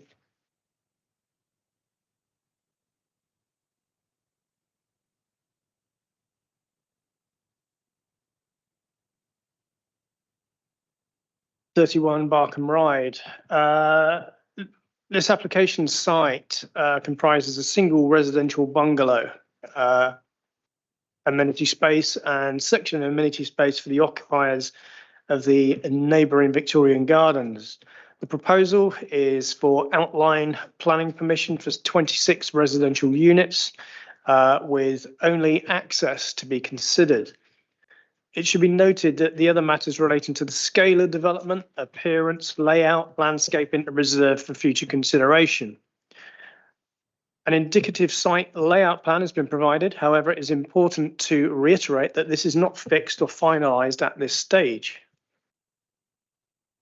The site is located in the Wokingham countryside, adjacent to the Rook's Nest Sang to the west, and in proximity to the Finch-Hampstead North settlement limits to the northeast. Despite being located outside of settlement, the application site is allocated for residential development within the local plan update revised growth strategy. Site is allocated for a net increase of 66 dwellings across the site and 33 Barkham Ride, which is located to the east, beyond Victoria Gardens. Since the local plan update, the Finch-Hampstead neighbourhood plan was adopted and it accepts this allocation. Whilst allocated as one site in the local plan update, it is important to reiterate that 31 and 33 are two separate sites and are currently subject to two separate planning applications. An outline application at 33 Barkham Ride for 56 dwellings was approved by members at committee held in March 24 this year. Notwithstanding this, officers are mindful of the cumulative impact of these two developments and other developments on Barkham Ride. Particular concern was raised over the quantum of developments at 31 and 33 combined, given that it would be above the site allocation in the local plan update. At present, the number of dwellings across the two sites equates to 82 dwellings, which is 14 dwellings above the site allocation. However, it should be noted that the dwelling numbers in the allocation are indicative minimums, with a higher quantum of development only being able to be resisted if it results in some identifiable harm. In this case, the dwellings per hectare are comparable to other nearby developments. The cumulative impact of the developments would have on the highway network has also been raised as a concern, with further detail on this in the main agenda.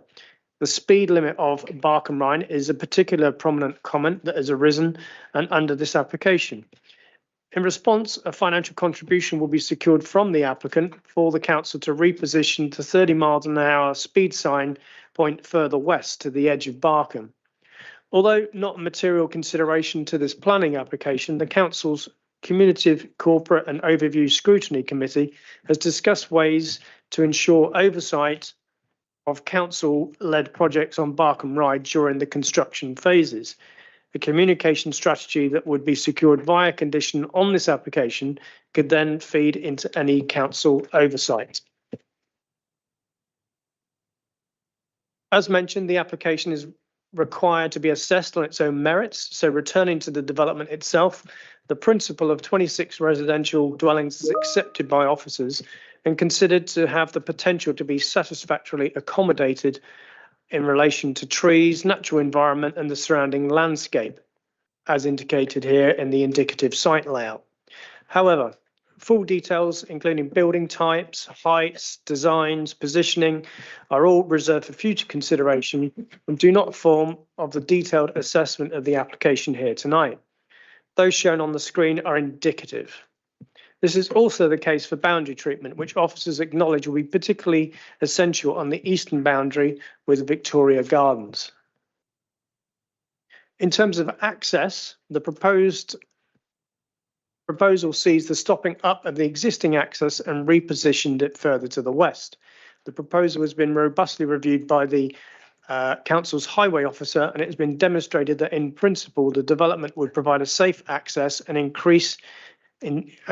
increase in traffic generation that would arise can be accommodated within the existing highway network.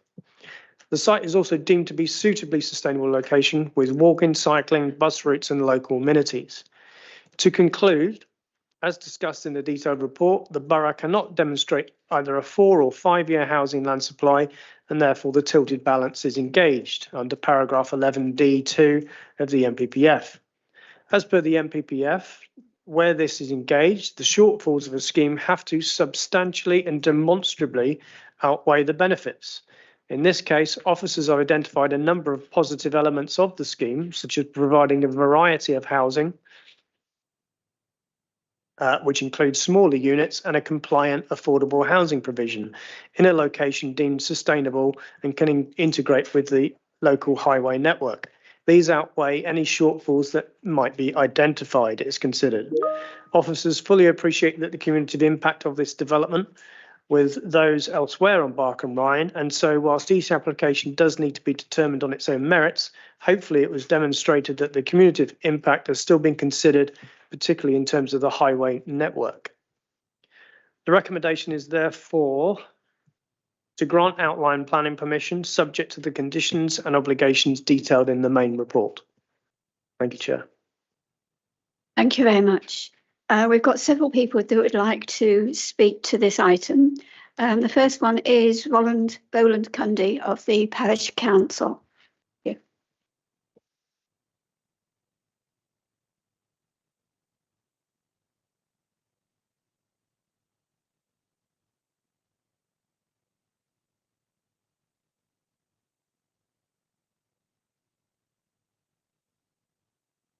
Good evening again. This location was supported for development on the last published version of the local plan update in November 2021, and also in the Finch Hampstead Neighbourhood Plan supported by the residents held in September 2023. However, there are two key points of difference. In consultation on these policy documents, the total number of dwellings anticipated for the combined site was stated as 100. The cumulative number now proposed is at least 10% greater. Whilst Woking Borough Council have stated that these numbers are intended as indicative, the point that never been made clear to the public, who therefore rightly feel misled by these consultations. Secondly, this site was originally promoted as a single entry. Currently, plans now envisage 3 separate entry sites with their own entrance onto Barkham Ride. Again, this is not what was shown to residents in the consultation. These 3 sites, plus the Sen Schools, plus Rooknest Car Park, plus the entrance to 24 Barkham Ride, amount to a total of 6 multi-use exits onto a 200-metre section of Barkham Ride. This is understandably a great concern to the residents. Whilst the Parish Council wishes to be consistent with its support for development and its NDP, it is reasonable to expect that any development plans are consistent with those consulted upon with the residents. Therefore, the Parish Council support for this application is conditional upon the following points being addressed in full in the full application. 1, the full application should come before the WC Planning Committee. It should set out what benefits accrue to the community from increasing the number of dwellings beyond the number of the consultation was already upon. Sorry. It should be accompanied by comment from the proposed project board, identified by the leader of the council as a means of addressing local concerns about Barkham Ride. It should provide for a significant level of screening and vegetation on all boundaries and especially along Barkham Ride. It must be consistent with the policies of the Finch Hampstead Neighbourhood Development Plan, especially concerning heights of buildings. Officers and the applicant may note the significant alterations made to a recent application for a care home in Woodley due to local comments, which then received whole spread support. Taking our own concerns into account may allow for a greater level of support for the application on this site. Thank you. Thank you, Roland.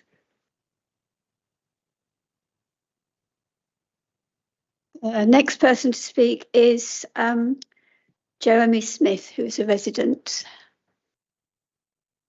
Yeah.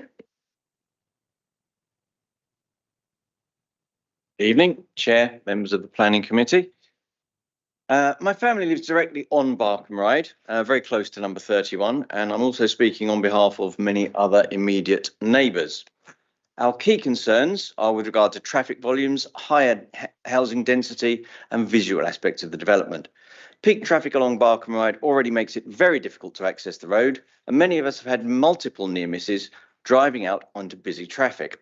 Speeding and disregard of the 6'6" width restriction are a regular occurrence and never policed. This situation already poses significant dangers to many school children and elderly walkers crossing Barkham Ride to reach the bridleway to California Country Park. The fundamental issue is the sheer volume of traffic on a narrow country road. Measured recently, there were 1,060 vehicles in 1 hour, 28% higher than the 830 vehicles on the Council's previously presented report. I understand the Council likes to treat developments separately, but when taken into consideration alongside the development at 33, the development at 24, where there's already been significant breach of the Forestry Commission rules regarding felling of trees, the proposed SEND schools and construction of the solar farm, in the real world, there will be an enormous amount of additional traffic. It is ludicrous from the perspective of increasing traffic to treat these developments separately. On Barkham Ride, there's no real alternative to using a car. Bus services are infrequent, non-existent on Sundays, and I don't suggest that's increased. If you look at the corner between Barkham Ride and Barkham Street, when a bus goes down there, getting around there in a car, let alone another bus coming the other way, is almost impossible. Going eastwards, the pavement is narrow, leaving one uncomfortably close to speeding traffic. Cycling is only for the brave and is mostly avoided. T-junctions are by and large the most frequent location for accidents. As the previous speaker mentioned, there are 6 in 200 metres. Not a good idea where school children and elderly walkers cross the road to access the bridleway. Finch Hampstead currently enjoys rural aspects and modest housing density. We're therefore concerned this development, in conjunction with the others already mentioned, are the thin end of the wedge in turning the western end of the settlement on Barkham Ride into an area of higher housing density and extending it. The development proposes 26 dwellings. There was supposed to be a picture up there, but never mind. The local plan update allows for 66 for the combined developments at 33 and 31. However, the 26 dwellings proposed at 31 take the total far beyond this. I realise the famed tilted balance has been engaged because there's no local plan for 5-year supply, which enables the council to nod through almost any development it wants if it considers harm done not outweighing benefits, which is subjective at best. But I appeal to the councillors who were recently elected by the public to represent us to consider the wishes of the people who actually live there and reject the development due to the never-ending attempts to drive up traffic volumes and housing density in Wokingham. Thank you very much.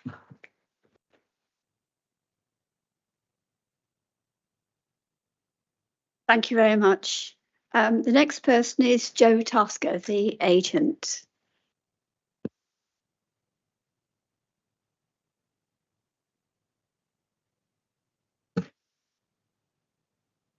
Good evening, members, and thank you for this opportunity to speak. My name is Jo Tasker and I represent the applicant and owner of the site, Mr. Roberts. I'm speaking in support of the application.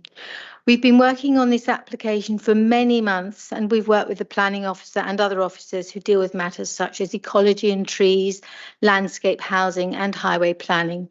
This is to ensure all details meet their exacting requirements. The officer report is well considered and very thorough, and we agree with the proposed conditions. The site is within a sustainable location between the settlement boundary and the Rook's Nest Sang. This is a site allocated for new housing within the local plan update revised growth strategy and the Finchhampstead neighbourhood plan. We've undertaken a detailed landscape assessment, and the proposed layout has been designed to ensure a sensitive edge of settlement boundary, including a wide landscape buffer alongside the Sang, as well as other landscaping. The proposed density is lower than the recently approved scheme at number 33 Barkham Ride and similar to the surrounding area. Finally, I'd just like to say that the benefits of the scheme include the provision of 40% affordable housing. This means 10 affordable houses with 2, 3 and 4 bedroom homes. So 3 and 4 beds would be 7 social rented houses, 2 first homes and 1 shared ownership. There are also contributions towards highway improvements to the Sang and to create new public open space, as well as biodiversity net gain. Thank you. Thank you very much. And finally, we have 2 ward members, Charles Margetts and Joseph Barley, who are sharing the 3 minutes between you. That's right. Thank you, Chair. Liam, could I ask you put up the slide I sent you? Right, okay. This site is outside the settlement boundary.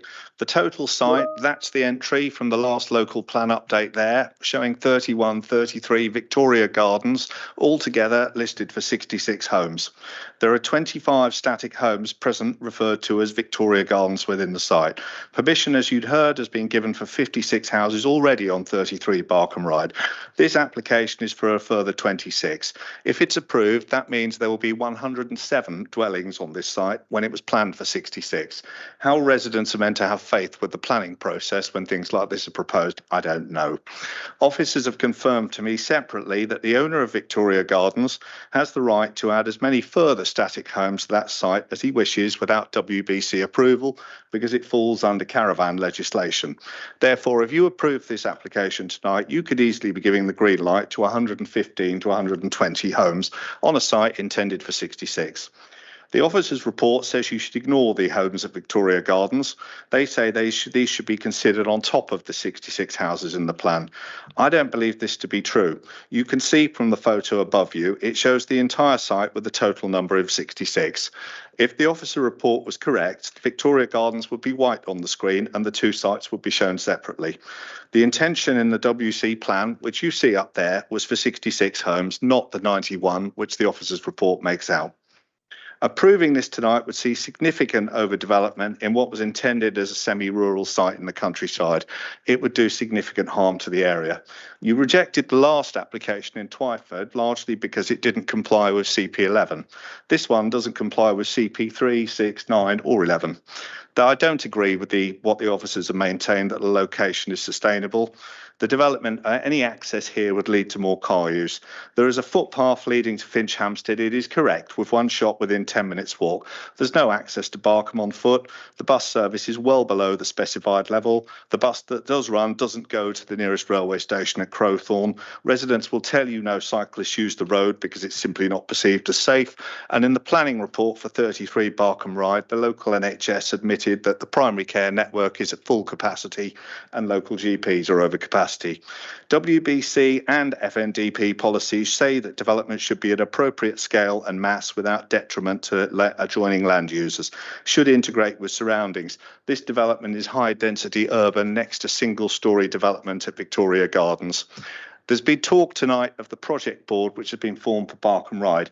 I should remind members when making judgment on this, this project board was first started as an idea 4 months ago. It's not been formed, it's not met, it's not constituted, and there's no action to do so in the short run. I understand the tilted balance, but I believe this application will cause a great deal of harm to the area, and I'd ask the committee to refuse it.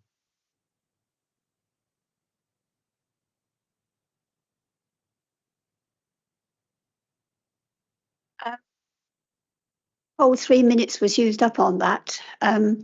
So there isn't a chance for is it Joseph to say any more? I was just going to ask if there was anything that you could add quickly that hasn't been mentioned. I'm happy to take it, but yeah. The 3 minutes has been used, so we don't have any more time for speakers. We can't take another speaker. The 3 minutes was used up.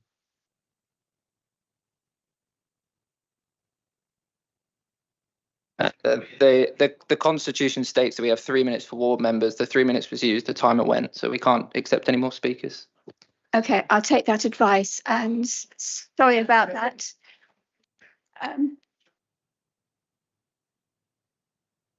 Yeah, I can imagine it is. I'm guided by the constitution. The constitution is binding. Sorry.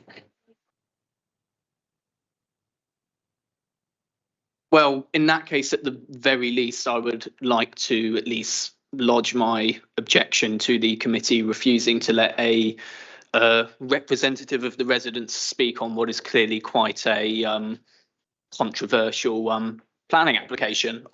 I'll say no more. Okay.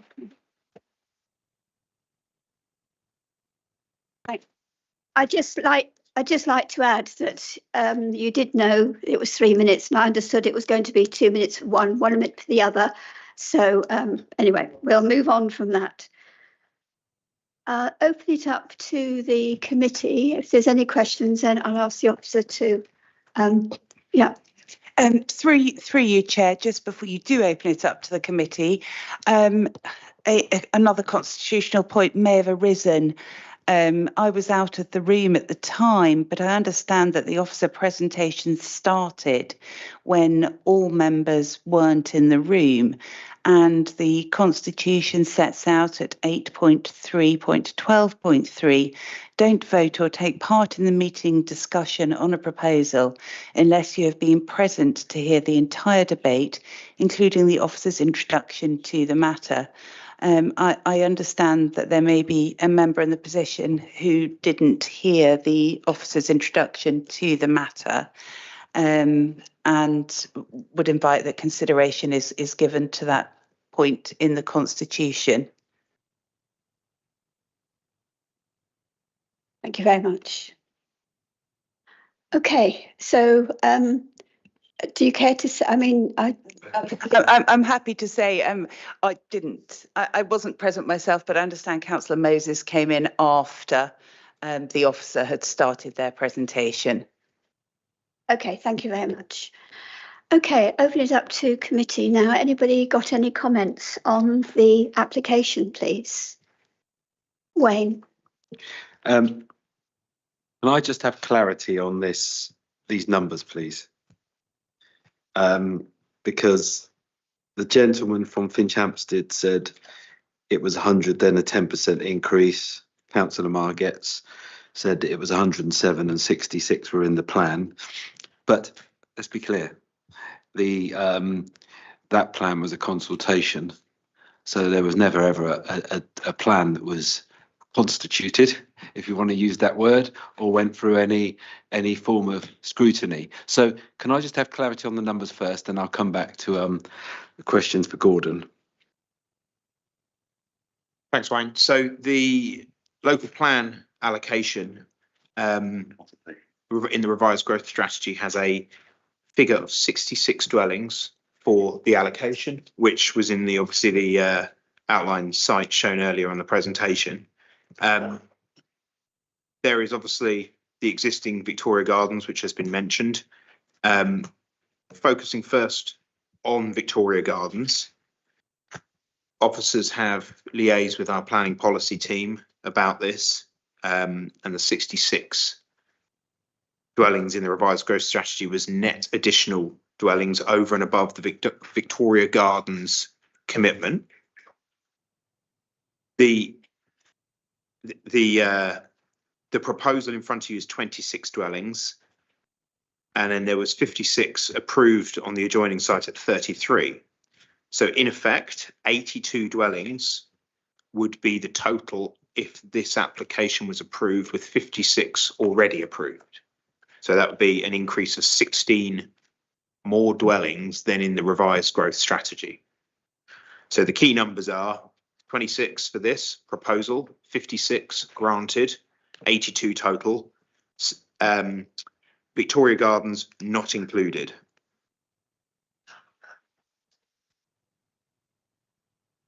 Still 20%. Okay, so there was a mention of 3 entrances from the parish councillor. So while you're thinking about that one, Gordon, can I just then go on to the point of the cumulative effect of the Send School, the COVID memorial site, which was mentioned, the solar farm, etc. What's the long-term intentions for this site? Because I understand there are highways long-term intentions for this road. Do you know about those? I'm sorry, I don't know about that. Okay. Offhand.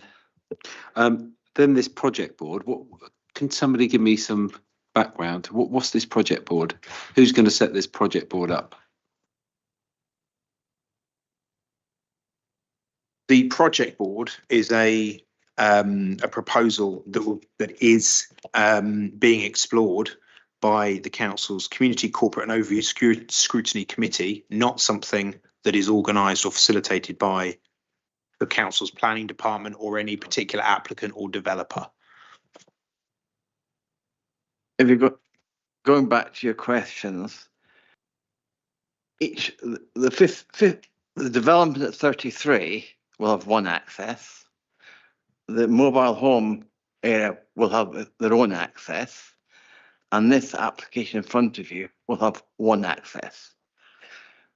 With regard to the future development on Barkham Ride, like the Send School that you mentioned, that would need to be assessed, and its impacts assessed, and any mitigation assessed as part of that application.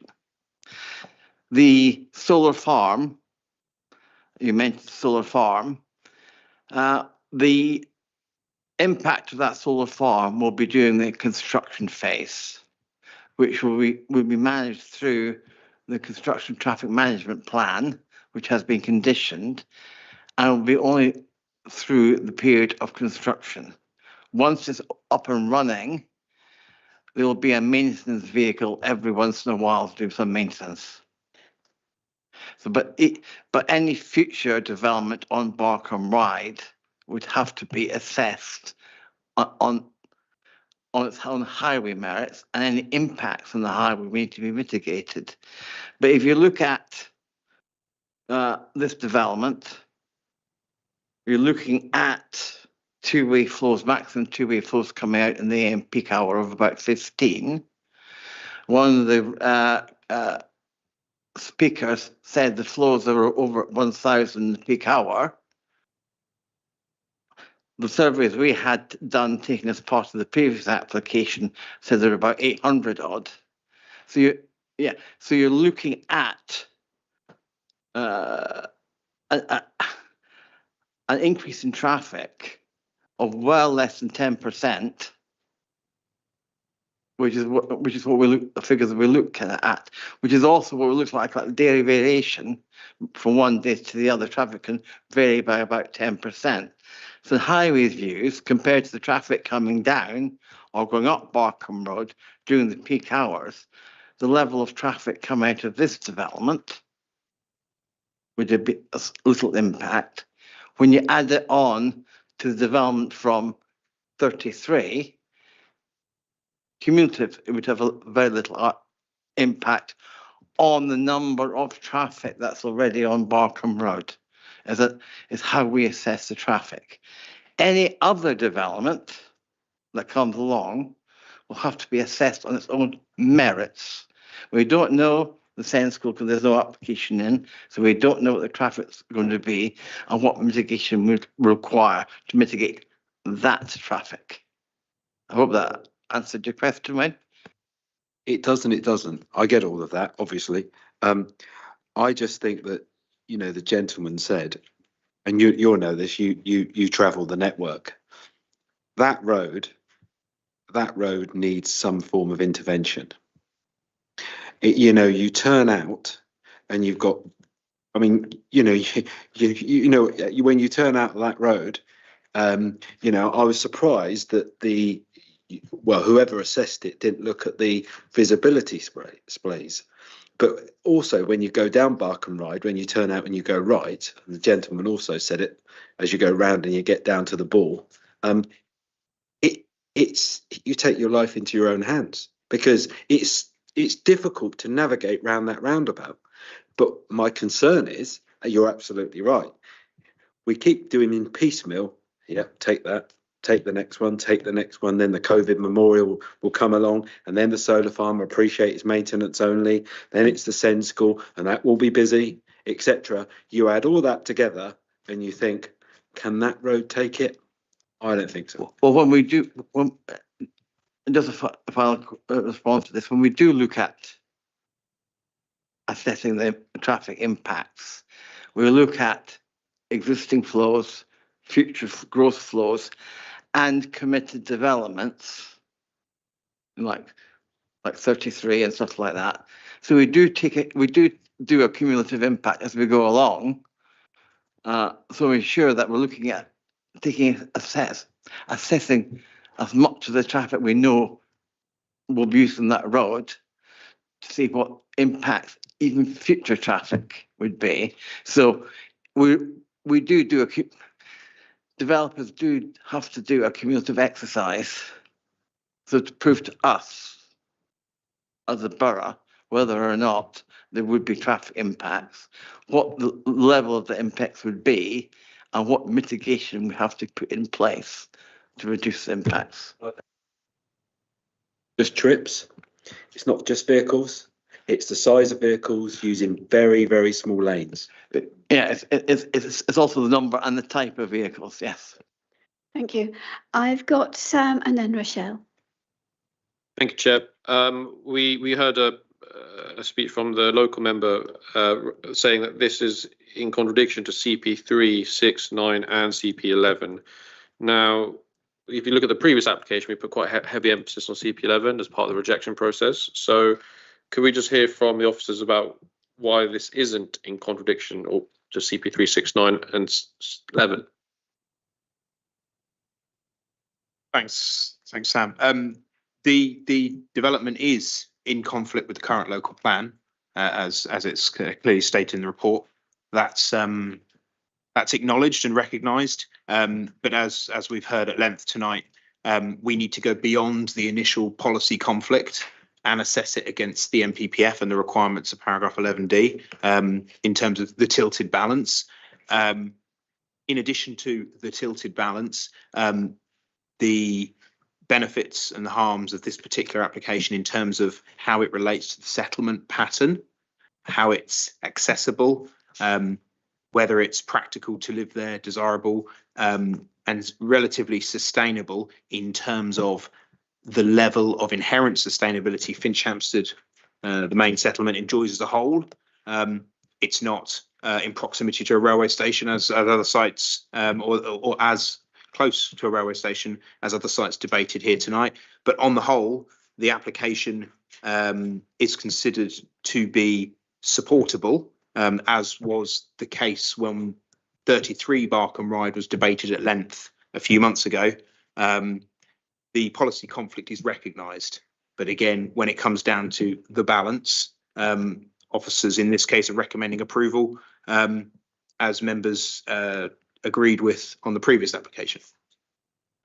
Sam, does that answer your question? Thank you. Rochelle. Two things. One, this application is 16 homes. It isn't all the other homes, it's 16 homes. How many is it? 20 homes, okay. 26, okay. It's 26 homes, it's not 150 or something like that. It's 26 homes, and that's what we have to look at. I also would like to say that denigrating a SEND school is terrible, These are poor children who are really challenged and they have to have a place to go. And you don't want to have them transporting for long distances just so you don't have traffic. It's really awful. But if this is 26 homes, that's what we have to consider. We don't have to consider a possible Sand School building built there. We don't have to consider the solar farm with trucks, with lorries coming in. This is on this one application is what we're looking at. We're not looking at all the other ones also. Thank you very much. Anybody else want to say anything? Yeah, I'm a big fan of neighborhood plans and local neighborhood plans. And this Barkham, the Finchhampton neighborhood plan was approved by a significant amount by the people. And 31 Barkham Ride is one of the sites approved in the neighborhood plan. So that means that, I like it because that at least people have been, allowed to make, input into these difficult decisions, into the trade-offs. And, Finchhampton has agreed or sort of supported 31 Barkham Ride. I'm only a bit confused about the number of houses. In one plan, it says 66 homes net, so that means, to me, 66 additional homes. In the original version, it says 70. And in the topic paper that was shared, it says 81. Is there a way how we went from 81 initially proposed to 66 at a later stage? So from officers' perspective, the most relevant indication of site capacity, indicative site capacity, is the revised growth strategy. There is no even though it's not a formal planning policy document, and the local plan update is given limited weight. As you rightly say, the Finchhampstead Neighbourhood Plan recognises 31 and 33 Barkham Ride for future allocation of housing. The local plan update recognises 31 and 33 for future allocation. We've already acknowledged that it's contrary to the local plan as is at the moment. But in terms of what the council has presented with, if we put aside the 56, which is already approved, we are dealing with 26 dwellings, net increase of 25 on that site, because we've got a single dwelling there already. So we've got 26 dwellings in total, of which left over from the indicative 66, we've got 16, so what, 10 is already inherently accepted in future planning policies, and 16 dwellings is the sort of above and beyond. However, the site allocation is 2 sites. That 66 is over 2 sites, and so the urban form, layout, scale of those dwellings is able to be planned between 2 sites. Now, the previous application, if you split proportionately that 66, you probably wouldn't have 56 on the first site. If it was split evenly based on site area and density, it's probably slightly less. But ultimately, the committee is faced with a situation where, in effect, 2/3 of the allocation has already been eaten up, and you are left with, or the future allocation, proposed future allocation, and you're left with a site of this big, proposing 26. Does that 26 work in terms of layout density? Can it be adequately accommodated? The indicative proposals presented to the committee are that it can be accommodated without any undue harm. Now, density numbers, it's worth reminding committee, and I think we had exactly the same conversation on 33, and rightly so, we should have it again for the benefit of new members. Whilst density is a useful indicator of site capacity, it's not generally a good indicator of whether the form layout will be harmful. So the fact that something might be dense or slightly more dwellings doesn't necessarily materially translate into harm if dwelling sizes, gardens, parking, access, turning heads can all be adequately provided, including open space. In this case, what's being presented to the council is an acceptable layout, showing us that 26 can be accommodated in that red line on this site. We cannot control anything else outside of that. The 56 is already approved. Future development, as Gordon has said, hypothetically whether it comes forward or not, whether this development, whether the 56 even comes forward, we can't control. We have no control over implementation. But ultimately, the question that's being asked is outline permission, red line, in principle development for 26 on this site. Is that acceptable? Thank you. Thank you very much. That made it very clear. Anybody else got any questions? So we get to the point, has anybody got a proposal for either conditional approval, which is on the agenda, or refusal, or otherwise, please?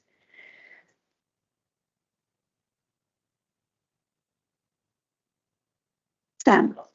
I just wanted to add in, so I think to summarise, it's not that we're against all development of the site. I think as you mentioned that, you know, there is a neighbourhood plan, but they, from what I understand, the original agreement was for 66 homes, but to vote yes on these 26 homes, what we're actually saying then is the actual overall, the two sites, effectively saying yes to 107 in total.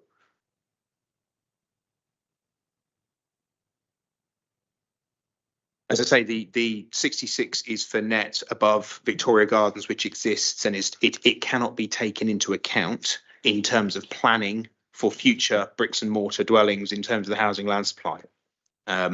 What you're faced with is an application for 26 on a site at 18.4 dwellings per hectare. Next door is a recent approval for 56 dwellings, which also was deemed to be acceptable in terms of the red line.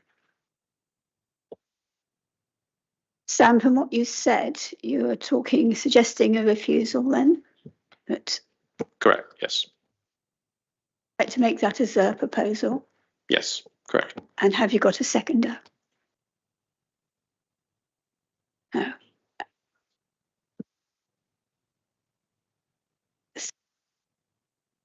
Yeah, so I propose that, yeah, we reject this application. We need to know the grounds and have a seconder.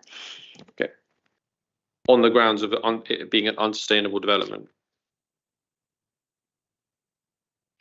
It's a kind of a broad sort of description of it as unsustainable. Can you be any more precise on that, or if you?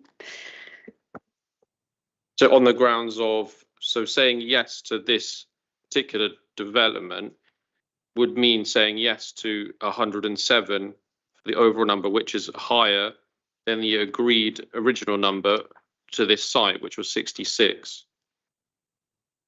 So sorry, if I just may jump in there. Thank Councillor. There's two issues there you've raised. You've raised sustainability, which we've discussed at length tonight. Its relationship, accessibility, connection to local services, which is obviously quite clearly set out in detail in the report. But also you're talking about the fact that you are in effect proposing refusal because it would allow a certain quantum of development on the site without necessarily specifying what harm that would be. And obviously the 56 has already been approved. Going back to the point, you are looking at a red line and a proposal for 26 dwellings. The question is, in the committee's view, is 26 dwellings on this site acceptable in context to what you know and what you understand in the report? The relationship with other developments on Barkham Ride has been clearly outlined, as with the previous application. And as Gordon has helpfully indicated, they are each assessed on their own merits. There are measures being proposed to mitigate certain aspects of coordination between different developments through communication strategy, through possibly the project board being set up. But again, this would be dependent on what applications get approved. No project board is necessarily in place right now because we're debating this application here and now. And likewise, discussions over Send School and further COVID Memorial applications, they're not there yet as set out. But again, that's sort of something the committee must grapple with. I'll leave, yeah. Thank you very much. So Sam, have you got a seconder, and is your seconder clear on what you are suggesting? Okay, thank you, Stuart. I just check what the recommendation is, what the refusal reasons are, for absolute clarity. Yeah, so refusing on the basis of, as I mentioned again, so currently we said yes to 56 on this site. That's correct, right? 56 dwellings. So what we're saying yes to today is the 26, which would take the overall number of dwellings on this site potentially to 107, which is above the originally proposed amount in the neighbourhood plan, which would make this site unsustainable due to the level of dwellings on the site, for the reasons we've discussed today in this meeting. So again, it goes back to identifying what harm that is. Saying it's unsustainable because of the number of dwellings, there has been no identification of what harm that would cause this site for 26, not what the cumulative harm would be. Because again, we can't make a decision on this application based on impacts caused elsewhere. So officers would be advising strongly against that, and we don't normally advise strongly against anything. Yes, Stuart. I mean, regardless of whether it's about function, and I think you said yourself, Brian, that this wouldn't pass the existing local plan, let alone the new one that's proposed, and that was for consultation. But it was reluctantly agreed at 66. Just because we've now gone to a bigger number, surely that's an issue in itself. Yeah.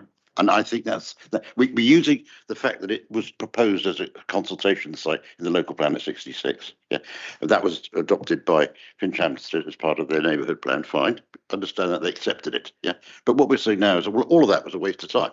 Yeah, and we're just walking past it and saying, why not make it another 50?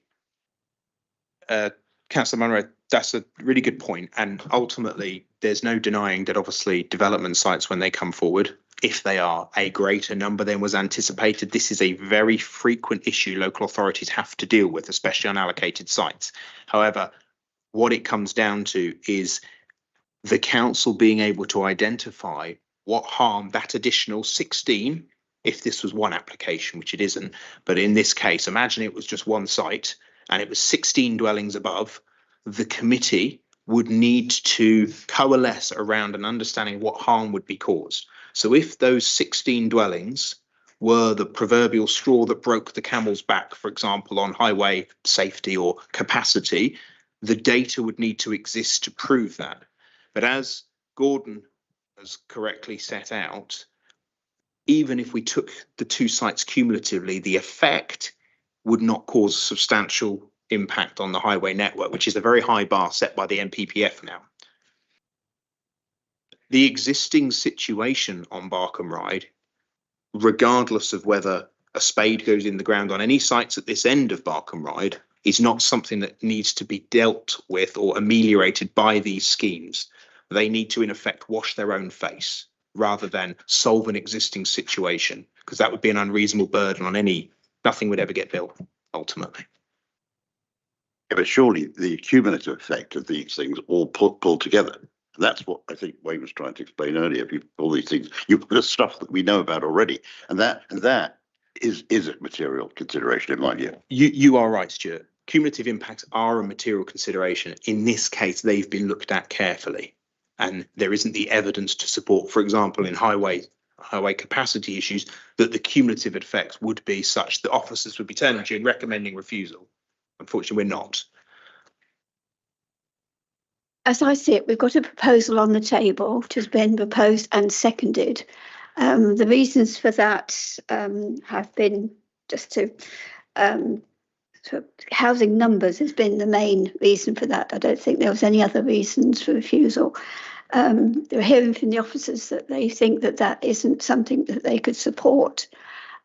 So I think the best thing we can do is to go for a vote and then take it from there. So we've got the proposal which has been seconded for refusal of this application. All those in favour, please.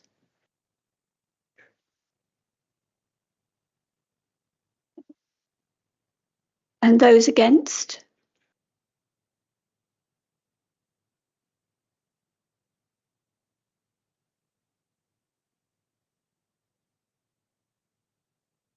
I have to abstain because I've been excluded. Yeah, that's correct. As the vote was a tie of 4-4, the chair has the casting vote. Thank you very much. As I voted against that proposal, in other words, against refusal, I will continue. I'll do the same again. Thank you.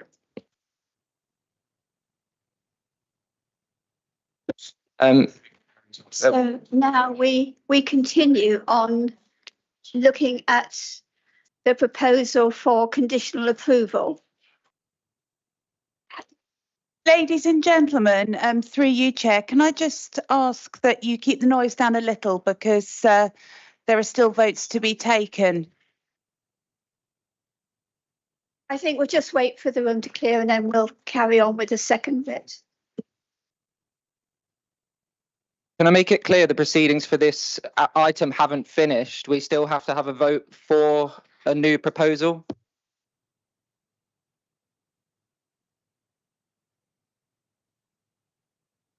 Ladies and gentlemen, this is not a public participation meeting. Okay, let's get on with the next bit because we are running close to our 10:30. They haven't voted against. So now we've lost the vote to refuse the application. So I now need a proposal for conditional approval. Do I have a proposal for approval? I am shouting.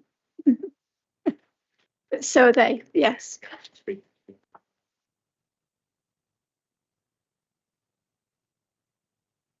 Okay, so we've got on the table now, need a proposal for conditional approval. But just. Okay, right, sorry, just taking advice there. Okay, right. Rochelle, did you put your hand up? Has anybody second that proposal for conditional approval?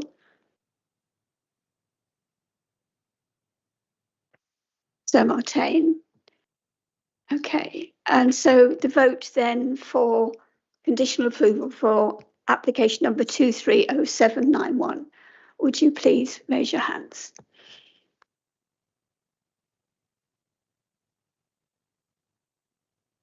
And those against?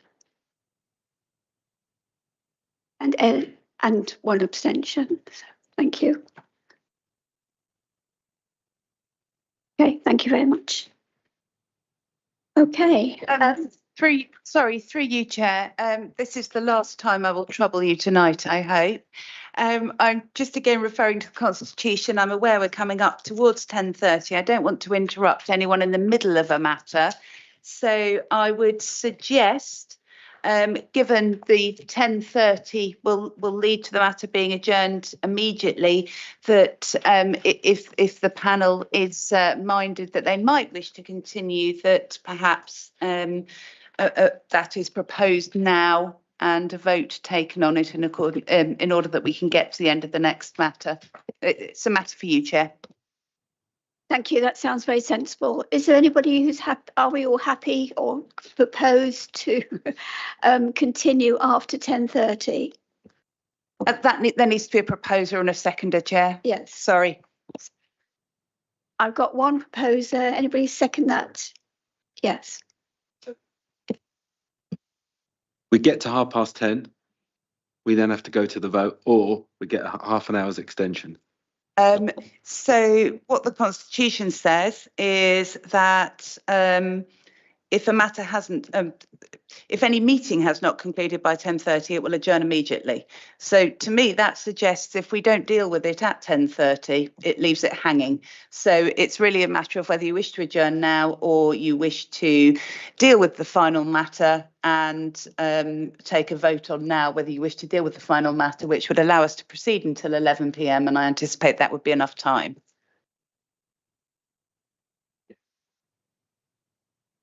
Okay. Can we have a seconder for? Thank you very much. So I think basically to continue. It's basically to continue with the next item and not be interrupted. So all those in favour of continuing then beyond the 10:30 mark? Anybody against? News. Right, thank you.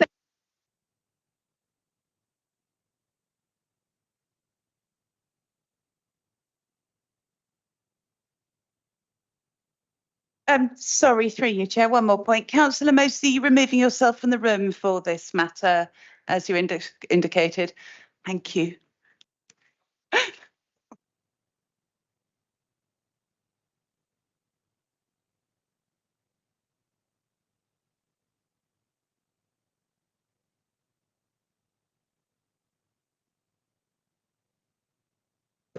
Thank you, Chair. Hopefully I've saved the best for last. Good evening, everyone. This presentation is in relation to planning application number 240667 at 102 Elm Road in Early, Wokenham, which is for a full application for the change of use of a dwelling house to a HMO with the addition of one window at the first floor north side elevation. Here is a location and block plan of the site. Here is an aerial view of the application site. It should be noted that this application is a resubmission of a similar application which was refused on the grounds that the two bedrooms previously proposed within their existing outbuilding, so over here on my cursor, would have resulted in a poor standard of accommodation.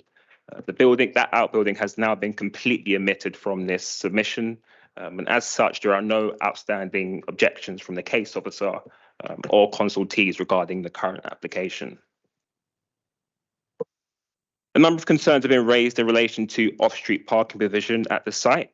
The council's highways officer considers that an 8-bedroom HMO property would require 4 off-street parking spaces.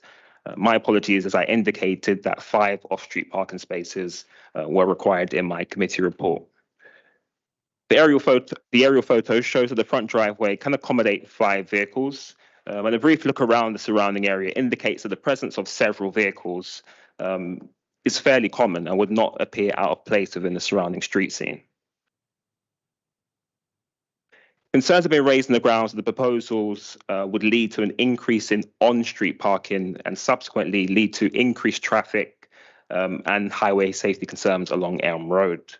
The council's traffic management team reviews the availability of on-street parking across Wokenham and note that no reported cases of parking pressure along this section of Elm Road have been reported. In any case, the scheme is not considered to increase on-street parking demand. The scheme would provide sufficient off-street parking for a HMO property of this size in accordance with the council's parking standards. 10 bicycle parking spaces are included to promote sustainable travel. And the site is in a sustainable location. The image shows the presence of bus stops providing service into central Reading and Lower Early, which are some 5 houses away from the application site. This would help reduce the reliance on private motor vehicles. Overall, subject to conditions attached to this application, the proposed development would not adversely impact the highway network or parking demand, and is acceptable on all other grounds. As such, it is recommended for conditional approval. Thank you, Chair. Thank you very much, Tarek. It was worth waiting for. I've got somebody who'd like to speak. That's Nick Cobalt, the agent, if you'd like to step up. Thank you.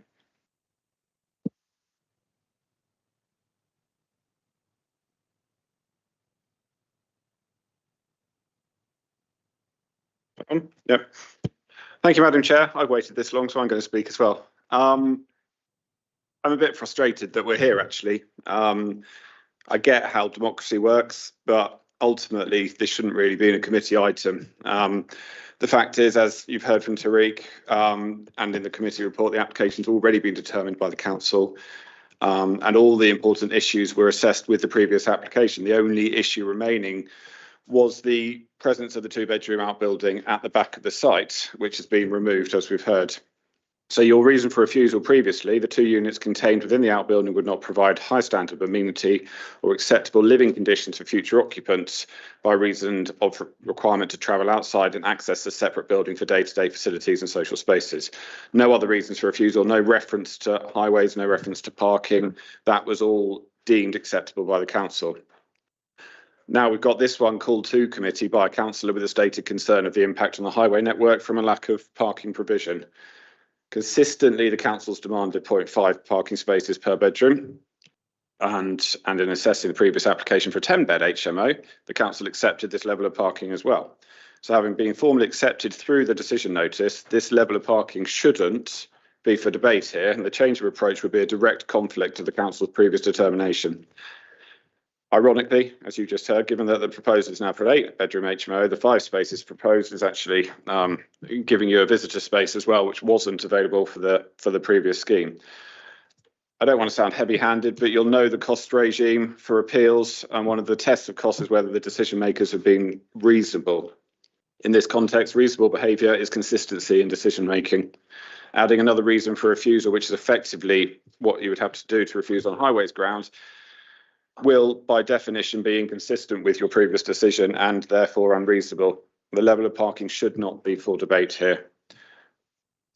So if we return to the reason for refusal previously, this proposal now removes the outbuilding from the proposal, and therefore, as the officer's report concludes, the 2 bedrooms within the outbuilding have been removed from the submission. There are no outstanding objections from council officers or consultees on the current application. So hopefully we can have a quick end to the meeting. You can endorse the recommendation and we can all go home. Thanks very much. Thank you, Nick, for being so succinct. Has anybody got any comments or questions, please? Yes, Wayne. I'm confused.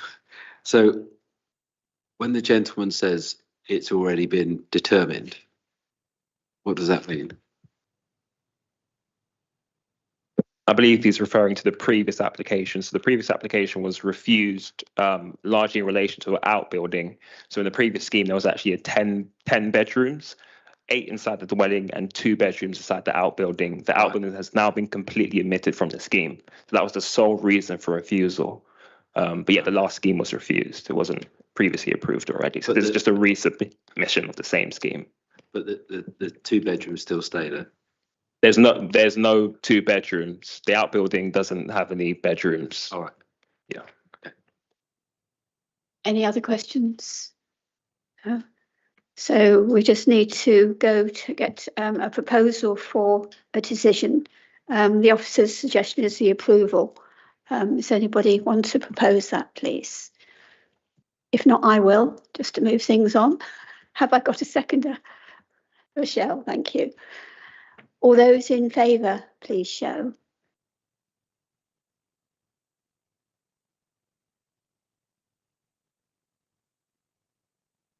All those against? And those who are abstaining?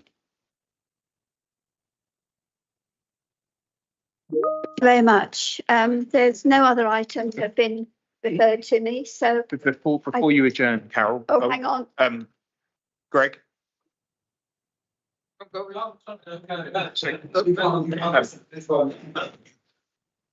before you adjourn, just to confirm, the refusal reasons that for item number 9, 8, number 9, land north of Bath, number 10. Item number 10, land north of Bath Road. What we may do is we may send a draft refusal reason to the chair and vice chair just for agreement to make sure we capture everything, because it was quite a long debate at that point. All right, thank you. Thank you.